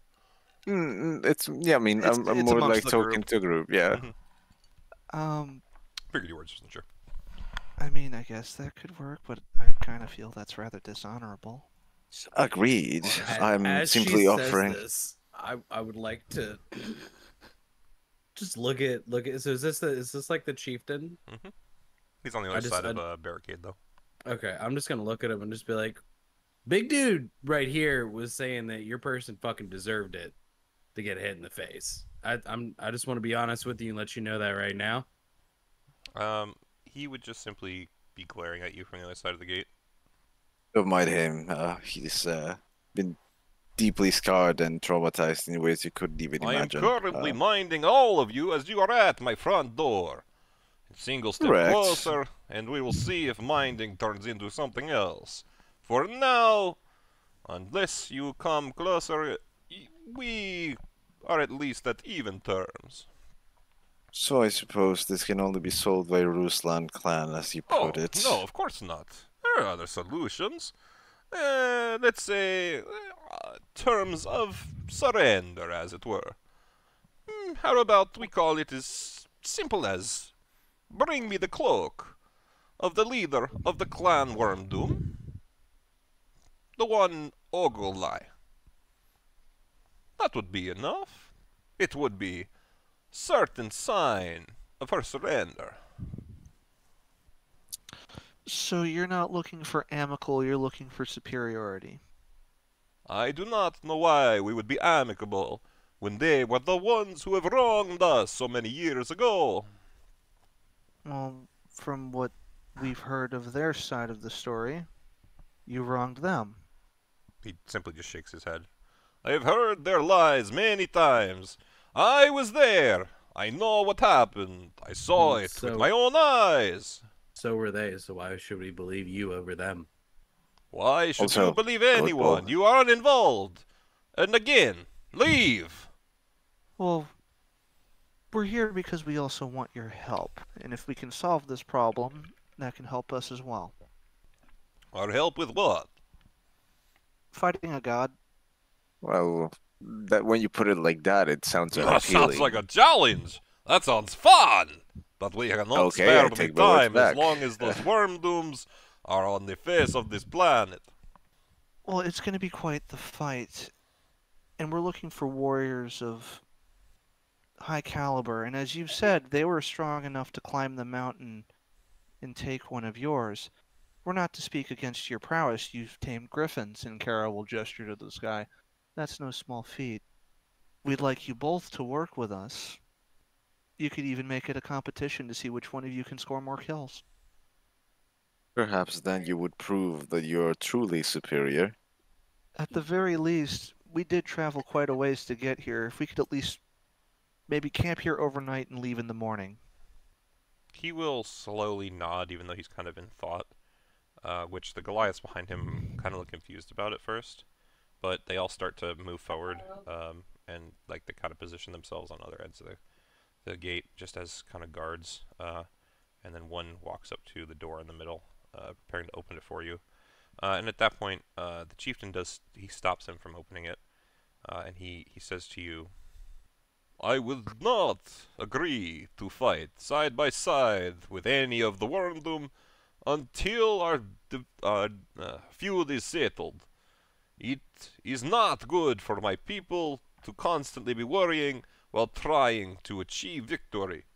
So no, I will not take your offer unless you are to solve the problem first. However, you can come in and you can rest for the rest of the day and through the night and leave safely in the morning." How long ago did they say? Will bow and just genuflect slightly, and we thank you for your kindness. Yep. So he would step out of the way, and then this guy kind of opens the door. Here, it doesn't really actuate. So let me just, it's like a door here, basically. You guys can walk through. Okay. How long ago did they say this all happened? Decades. And that was kind of, you would know from both stories that was kind of one of the things that was consistent. Decades was kind of the time frame given. What again was the version that the other people gave? Sure. The version the other people gave, the only similarities between the two are they were playing a game of goat ball. A griffin attacked a kid, and they killed the griffin in retaliation. The order of how the griffin attack differs. From their version, one of the kids went to retrieve a ball and pissed off a griffin, and it attacked her and kept hounding her. Well, them in specific, sorry. Just to clarify, it hounded all of the Wormdoom after biting the girl. But yeah. The other version is one of the players was a spoil sport, tossed the ball at the griffin out of frustration, and the griffin struck back. So the order of operations is roughly identical. The perspective on who struck first is the same as it is now. It's their fault. No, it's their fault. It seems like a trivial matter to go to war over, but You don't understand Goliath culture. Goat Ball is still alive. I mean, yes, but also it's more like, It's you their have Super Bowl. harmed us, we will fight you to our doom. It is now a challenge to kill you and your people. Well, I mean, the idea that Kara had was a pretty good one. I think that she's spot on to be trying to recruit the Goliaths against Arl. It's just they are also very pig-headed and stubborn in their way of doing things, and this challenge must be cleared first. So, sure. I mean, it's also a matter of they could take it as a, like Kara said, a competition, and then they get to solve their issue. He thought hard on it. That was without definitely breaching their contract, or not contract, but Yeah, no, he thought hard on it. That was definitely a point of good interest to him. It was more just worried for his people to potentially be getting attacked during the middle of battle and stuff if they're supposed to be fighting alongside Wormdoom. So. More importantly, what stake does Clan Ruslan have over all of this? That's a great question. You might want to ask.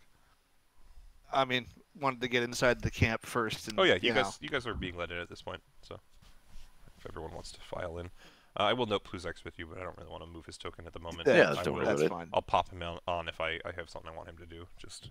Are they gonna guide us to a specific area, or are we just kind of staying here at the gate? Yeah, that's a great point. So he would tell you. What's the best way back? He would actually stop you here, and they would basically point you up the southernmost path over this way. Down here, you wouldn't even be able to go up those stairs. And I'll just uncover that whole thing for you, because they just guide you back. Much to your point, these guys are being much more cautious, we'll say, with you, in the sense that most of the 5 Goliaths that were supporting the chief and the chief are going to be following you most of this path, and they're trying to make sure that you guys are not really wandering too much. They're much more militant about keeping visitors out of certain areas of their cave. So let's take and go here and just refigure my camera. There you go. Okay. So, on your way, you would pass by. So the first room, or not necessarily room, but this hallway that you'd be walking through. Hopefully, you see the circle ping. This rough-hewn passage, it slopes gently upward to the south, and ensconced torches, can't read right now, are illuminating a whole bunch of carvings along the walls. Oh, okay. It's pretty obvious that these carvings seem to be historical in nature. You would guess pretty readily, are depicting kind of a saga of the clan here, the Akhenathi clan. I don't think you guys have been formally told that name yet, but it was it was mentioned when you were at the Wormdoom just as a passing thing. So, but in general, that's all you can kind of tell at a glance. Is just that this seems to be kind of like historical cave drawings. If you just continue onward without wanting to study or explore the drawings, you would pass eventually by this room down here with the fire pit, the rectangular fire pit. Here you would find a long fire pit, as I said, that heats the room in this 15-foot high cave. It fills the area with the scent of cooking meat, similar to another Goliath kitchen you've been in before. The sound of cheering also fills this cave as two Goliaths stand near the southern wall with their arms extended out from their sides. They're each holding a large rock in their hand. I really can't read now. And their arm muscles are quivering from exertion. And their jaws seem clenched. The other Goliaths around them, 7 of them, are cheering and waving haunches of cooked meat. And it would be pretty evident to you all, this is some sort of maybe game or challenge of some sort. The meat waving? No, the the people rock with holder. the rocks, yeah. Oh. When the Goliaths spot you, they all stop cheering, and the competition seems to end as the 2 Goliaths let their rocks tumble to the floor, and all of them just kind of glare at you as you're being kind of carted past. And let me. Kara would look at the carvings as they were walking through a little bit more interested, because they remind her of the battle that is depicted on her armor. The carvings? Okay. If you want, you can do a investigation or history check. I mean, both of those suck for me, so. Yeah, so your call. Oh, you shit! know anyway. Nice. So yeah, much to what you're saying, although these drawings are slightly different from what you're used to seeing, the way that they tell stories with pictures is something that you can pretty readily decipher. You can tell that the earliest carvings seem to tell the story of how these Goliaths tamed the mountain. Shows them digging tunnels and caves and creating basically a home for them and their people.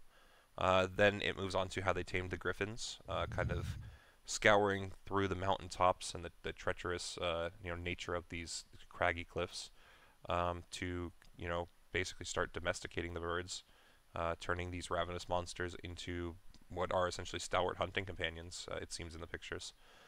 Some of the later carvings focus more on the wars against orcs, which you're kind of surprised to see here as well. But you heard about that in the Wormdoom, so when you see them, you're like, oh yeah, okay, maybe it happened here too. And then you eventually see more depictions towards the Skytower and the Wormdoom Goliaths fighting each other. And then that's basically where it not necessarily ends, but it does come right up to mostly modern day. You see fights between the Goliath clans and warriors of the Wormdoom Crag slaying a griffin. Just basically the recounting of the tale from their side. There is a carving that seems relatively new. Not necessarily fresh, but, you can tell it's newer than the others. It does show also it shows Goliaths chasing a giant polar bear. And another one that seems to be the population of the Skytower, but you've seen this representation before, and it's like a whole bunch of people next to an image of the tower, or what you think is what their representation of the Skytower is. And in this instance, it's got a lot less representation of people, as if perhaps their population is dwindling.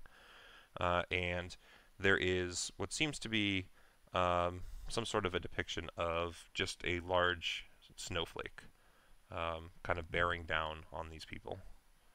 And that is about everything that you can make out from the walls with a nat 20. Okay. Oh, I'm sorry, there's one other thing. You would be able to tell that the oldest drawings, the ones of them taming the mountain, are probably about 400 years old. You don't know how you know that, but it's just, for some reason, a quick guesstimate that you're able to pretty much discern.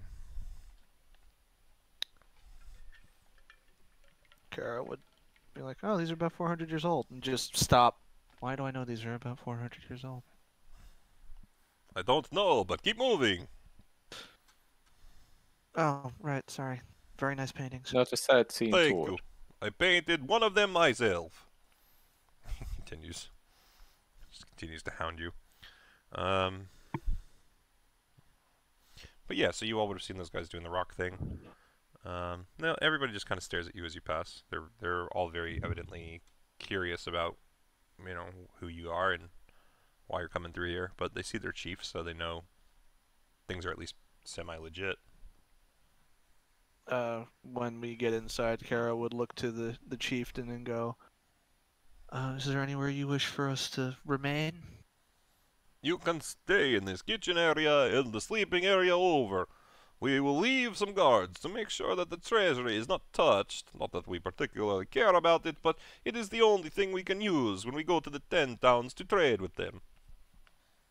Makes sense. If it might help, if you have any injured, I can heal some. Just if you're going to give us shelter, I feel I should give something in return. Agreed. Can also provide some aid if necessary. None need healing. I will tell you if it changes. Fair enough. So, just past the kitchen, just so you know, you guys would see that blankets and bedrolls made from hides lie in a rough circle around a smoldering fire. In an alcove to the north, you would see 3 young Goliaths who are playing amid a pile of coins and gemstones. They're basically just like hucking gems at each other and like throwing the coins in the air and watching them shine. And you can kind of tell that in general the Goliaths don't seem to think much of treasure. But yeah, as you enter the room, 2 of the Goliaths that are with the chieftain here would kind of shift themselves into the way, kind of push the kids out of it, out of the treasure, and they're all like disappointed and, "Oh, we were playing, fuck you, come on." Like, "No, you got to go now." And they fucking shoo him off. Do any of these Goliaths seem approachable? A couple of the ones that were in the kitchen, we're looking at you guys with curiosity for sure. The ones that are with the chieftain seem to be, you would kind of be able to tell they might not be intentionally trying to be dicks, but they're listening to their boss, doing what they're told. Mm-hmm. So. I mean, unless anybody else has something they would like to do, I'll go last if anything, but I do want to try to engage one of them in conversation. Okay, I thought we were gonna say combat for a moment, and I was like, what? No. I'll come down here. And, You said they were throwing rocks in here? They weren't throwing rocks. No, they're holding them yes, out. Yeah, that's that's what I want to ask them about. You guys playing a game? They would look over your shoulder at the chief, who kind of gives a slow nod. He's a bit curious to see what's going on. One of them would tell you, yes, it's a taste of strength. Do you want to try? Yes. He kind of like looks around at everyone around him, and they're as equally kind of confused and off-put by this, but he steps aside and move him, and he kind of like looks back at the ones that were holding the rocks before, and he like puts his thumb over his shoulder at one of them, and this guy kind of walks out past you, closes the circle back in, and you go up to the guy there, and he kind of is like a bit skeptical at first, but he flexes his arms and he cracks the joints of his fingers, and the guy that you asked initially, he doesn't necessarily step forward, but he calls out to you, and he says, well, the goal is to take the heavy rock, and he points to the one on the ground. You take You hold one in each hand, while keeping your arms parallel to the floor, however you wish to do. And at the end of 1 minute, we see how you're doing. Each minute to pass, we check every person's arms. The lower they fall, the more you are losing. The first person to drop the stones, they are the loser. Hold them however I wish. As long as your arms remain parallel to the floor. Okay. I guess I'll pick up some rocks. Okay.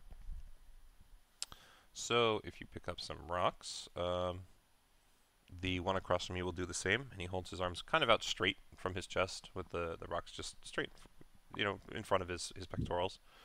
And he kind of just glares at you. With your hands? You have to hold them with your hands, yes. So. I also am gonna hold them out in front of me. Okay. All right. So you guys, you're standing there for a minute, and the weight doesn't seem too bad at first. So why don't you give me a athletics check? Doing some calisthenics, holding them fucking things out upright in front of you. Okay. Yeah. So both of you managed to get through it without too much issue.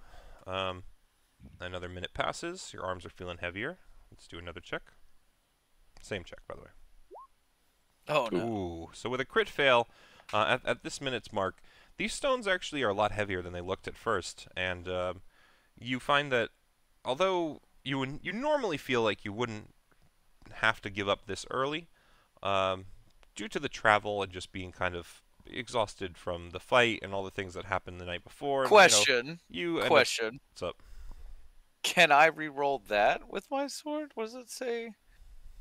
Are those regular checks? I think you can, could also but you need use to not hear the Indomitable. outlook first. Attack roll, ability check, or saving throw. Are these ability checks? Yes. Okay. You can also use your Indomitable ability to Does it re-roll say you can do it after figuring out the outcome, though? It just says I can re-roll it. Okay.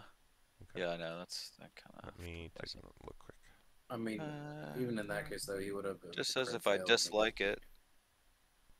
Didn't you already do that once today, though? Or was that the day before? That was yesterday. Okay. Yeah, technically. Yep. Yeah, it was right before our long you rest. could technically use it again here. Is that okay, or? Yeah, you could use it again. That's fine. Go for it. Yeah. Nice. So with the 22, then you're okay this time. You managed to muster up. Actually, you know what? Considering how you're doing it, it's a little different. Your arms start to droop and fall, and you feel like you're about to lose, but you really don't want to. You have this great urge to just muscle through, even though you know your muscles are not agreeing. And then suddenly, almost as if a flash of light blooms in your eyes, you feel this sense of calm and security wash over you. And as it floods throughout your body and that bright flash I'm talking about kind of washes through your vision for a moment, you find all of your muscles relaxing and feeling as perfect and rested as if you had just taken a long rest. And you kind of straighten your arms back out, and everyone who thought you were about to drop them suddenly gives a gasp, seeing you redouble your efforts. Even the guy across from you kind of grins a little in satisfaction that you didn't keel over this early. With that, though, it is another saving throw. Okay. So, despite your best efforts and holding on for as long as you could, each passing minute is making these rocks feel heavier and heavier in your hands. And at this point, they droop just far enough that the guy who kind of introduced you to the game says, yeah, sorry, hold on. Says, that there is a fault. Your hands, they're no longer parallel. Either you have to accept the loss, or you need to start over from the beginning with a fresh opponent. I'll do it one more time. Fresh opponent? Yeah. Alrighty. So keep in mind your arms will already be tired. So you get a moment of respite while this guy changes out, kind of grinning the entire time. New guy comes in, excuse me one sec, picks up the rocks. And then he holds them out parallel to the ground, and the next round will start. Is it just normal, or is it disadvantage or anything? No, just give me a roll. Oh. Yeah, so right on the first round, he's holding his rocks out fine, but right as you get to the end of the first minute, you activated his trap rock. Yeah, you find yourself unable to hold your arms out. These things are just way heavier than they looked at first, and pressing on past the first point of failure is actually making your arms feel far more exhausted than you ever would have thought. You end up dropping the rocks just as a course of nature, and you kind of look around a little dissatisfied with yourself, but also seeing all the kind of schadenfreude-filled grins of the Goliaths around you, watching you fail. Also kind of just makes you even more dissatisfied. Also, just so you know that the DC was 10 on that last one. I set you back. Oh. I set you back one round. It increases by 5 each, so it starts at 5, then 10, then 15. Oh, jeez. So I set you from 15 to 10, and then you would have gone to 15 the round earlier, while he only was at 5. So you were still close, but just not good rolls for you this time around. Good try though. And as much as they are kind of jeering at you a little bit, this is you can at least tell that the Goliaths are now giving you expressions. Before they were kind of stone-faced and very serious with their chieftain watching over them, but now they're treating you more like a normal person. So at least you've gone up a peg in their book per se, but maybe not 2 or 3. So I just look at I'll look at them and just be like, heavier than they look, huh? That is the point of the game. It would not be difficult if there was no challenge to it. I'll have to ask my friends if they're better at it than I am. Please, anytime. We love a challenge. I suppose I can try. I mean, we're nearby, right? We're watching this. Mm-hmm. Yeah, that's what I was gonna walk out. Just tell Mace to do. Yeah. I mean, I can certainly try. Yeah, I'll tell those guys thank you as I leave. So what does it consist of? Just like holding the rock parallel to you? Or yeah. perpendicular, I guess. So you take it's like 2 heavy rocks. You hold one in each hand, and then you have to hold your arms parallel to the ground. It doesn't matter how you do it. So Leif chose to do what the opponent was doing, which is just holding them, straight out in front of him, basically at pectoral level. But you could keep your arms out in a T pose, basically, if you wanted to. It's just the arms have to stay parallel to the ground for as long as possible. Parallel to the ground. That's what they're saying. Yeah. So eventually, what happened to Leif is his arms just tipped down too much, and they basically said, "Oh, that's a fault. We can't consider that close enough to parallel. You've lost." That's the key. And those are all the rules. So yep, that's it. Okay, before I try anything, as long as I want to know that I'm not like violating some rule that I'm not understanding. Yeah, go for it, man. But I would like to so grab the rocks, put them, like arms stretched in front of me, grabbing 1 rock each. Yep. And have it so that I'm with both of those hands kind of like partially leaning against the wall. So you're putting your hands against a wall? I'm putting the rocks against the wall and my hands against the rocks.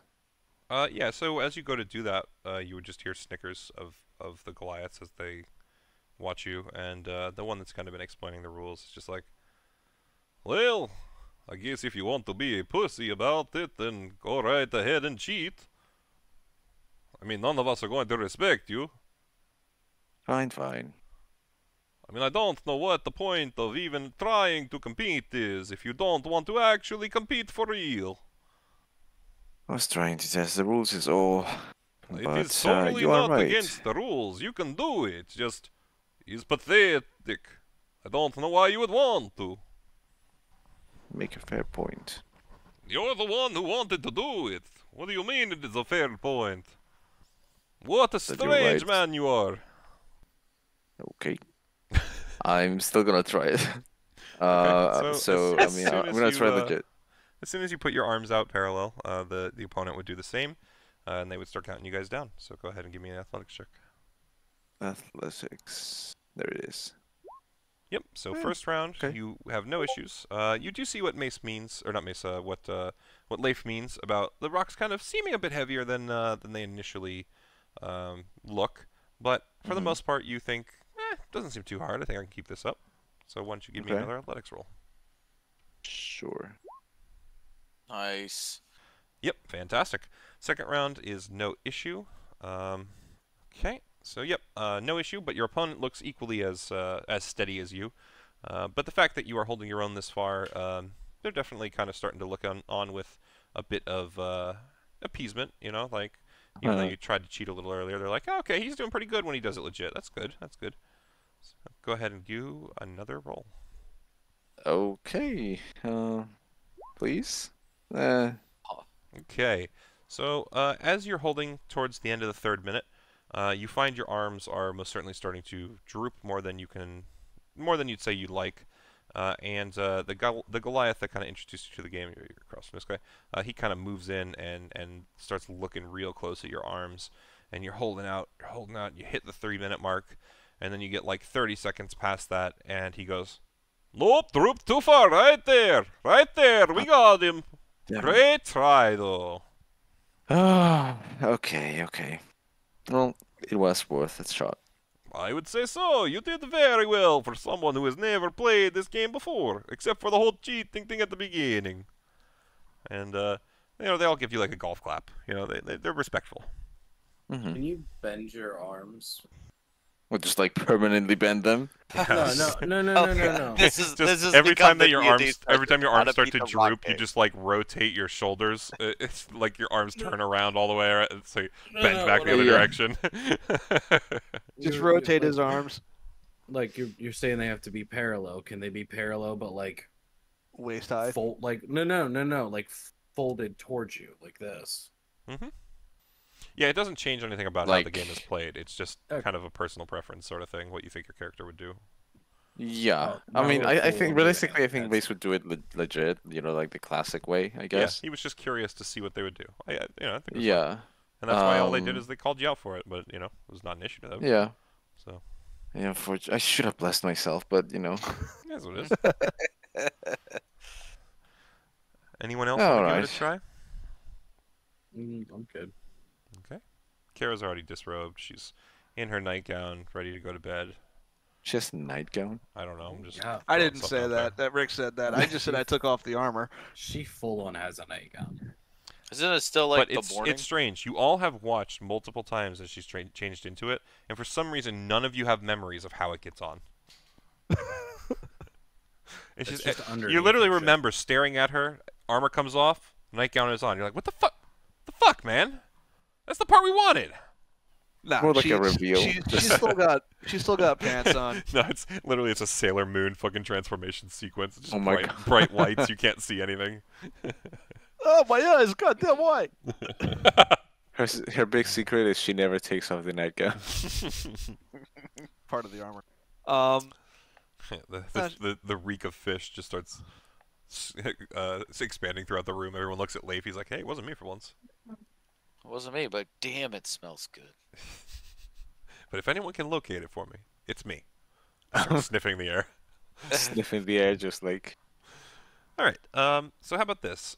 Let's say that you guys are going to start settling down for your long rest. We'll call it here, just because I don't want to lose. You don't get too late. Get another hour into it, just with more RP. But we'll do the same thing. Where on next session we'll come back in. You know, at the start of the long rest, you guys can explore more. You can talk more. But we'll just do it that way. So are they allowing us? They're not allowing you full so to reign speak? at the moment. I will tell you, you feel that there's a general increase in their attitude towards you currently. Playing that game has at least got some of them thinking that having you spend some time here might not be terrible. You guys at least seem interesting. We will say that, you know, when we come back in on the long rest for next session, it will be up to you guys how to try and convince them to maybe give you some more free reign, or to let you see certain other parts. So you can spend some time thinking about it, you know, see if you have something to offer, or if you have a reason you might want to be able to look around, you know, just you'll have to convince them. Yeah, I'm honestly at this point, seeing how, not stuck up. That's not the word I'm looking for. I guess set in their ways they are. They're more proud than the other group. Much more proud than the other group, which makes me think that they are in the wrong in the first place. But that's not the point that I would try to make. I think at this stage I would be more interested in what stake the third clan has on it. Yeah, and why they're trying to keep the peace for some reason. All great questions. I think that those are things that you might want to ask both here and maybe at the Wormdoom to get a better picture. I will be upfront with you. If you guys were to try and visit Clan Ruslan, it would be a very big trek out of your way. That's another topic that maybe you could even discuss with them on the next go around. You might want to make note of it, but yeah, that's the Clan Ruslan thing was a bit of a homebrew because I know Chris has some idea of some of the stuff in this campaign, and this is a very straightforward kind of section where they do like a whole get this for so and so, and you know that's one goal. Get this for so and so, that's another goal. And I wanted somehow a little stop more... them from being pig-headed. Yeah, well, and I wanted it to be a little more gray, you know, a little more realistic to me. So I had this opportunity, and I like what I've chosen to do. And I know that Chris is probably sitting there fucking biting his nails because he has a concept of it that you guys don't. But I'm not biting my nails per se, but I am just like looking forward to the cameo. He's looking forward to it, one way or another, because I guarantee you, Chris is just as confused as you guys as to why their presence is being evolved here. But I'm sure you're enjoying it, huh? Of all the ways for Ruslan to show up, I feel like you're probably gonna like this. I have a very strong inclination of how it happened in the first place. I also think you're gonna really like the Ruslan reason for getting involved. It was a bet. Not quite. I didn't say who was involved. I'll tell you when we're alone because I don't want to ruin it for the group. But I do think you will most certainly appreciate what I'm setting up here. Love it.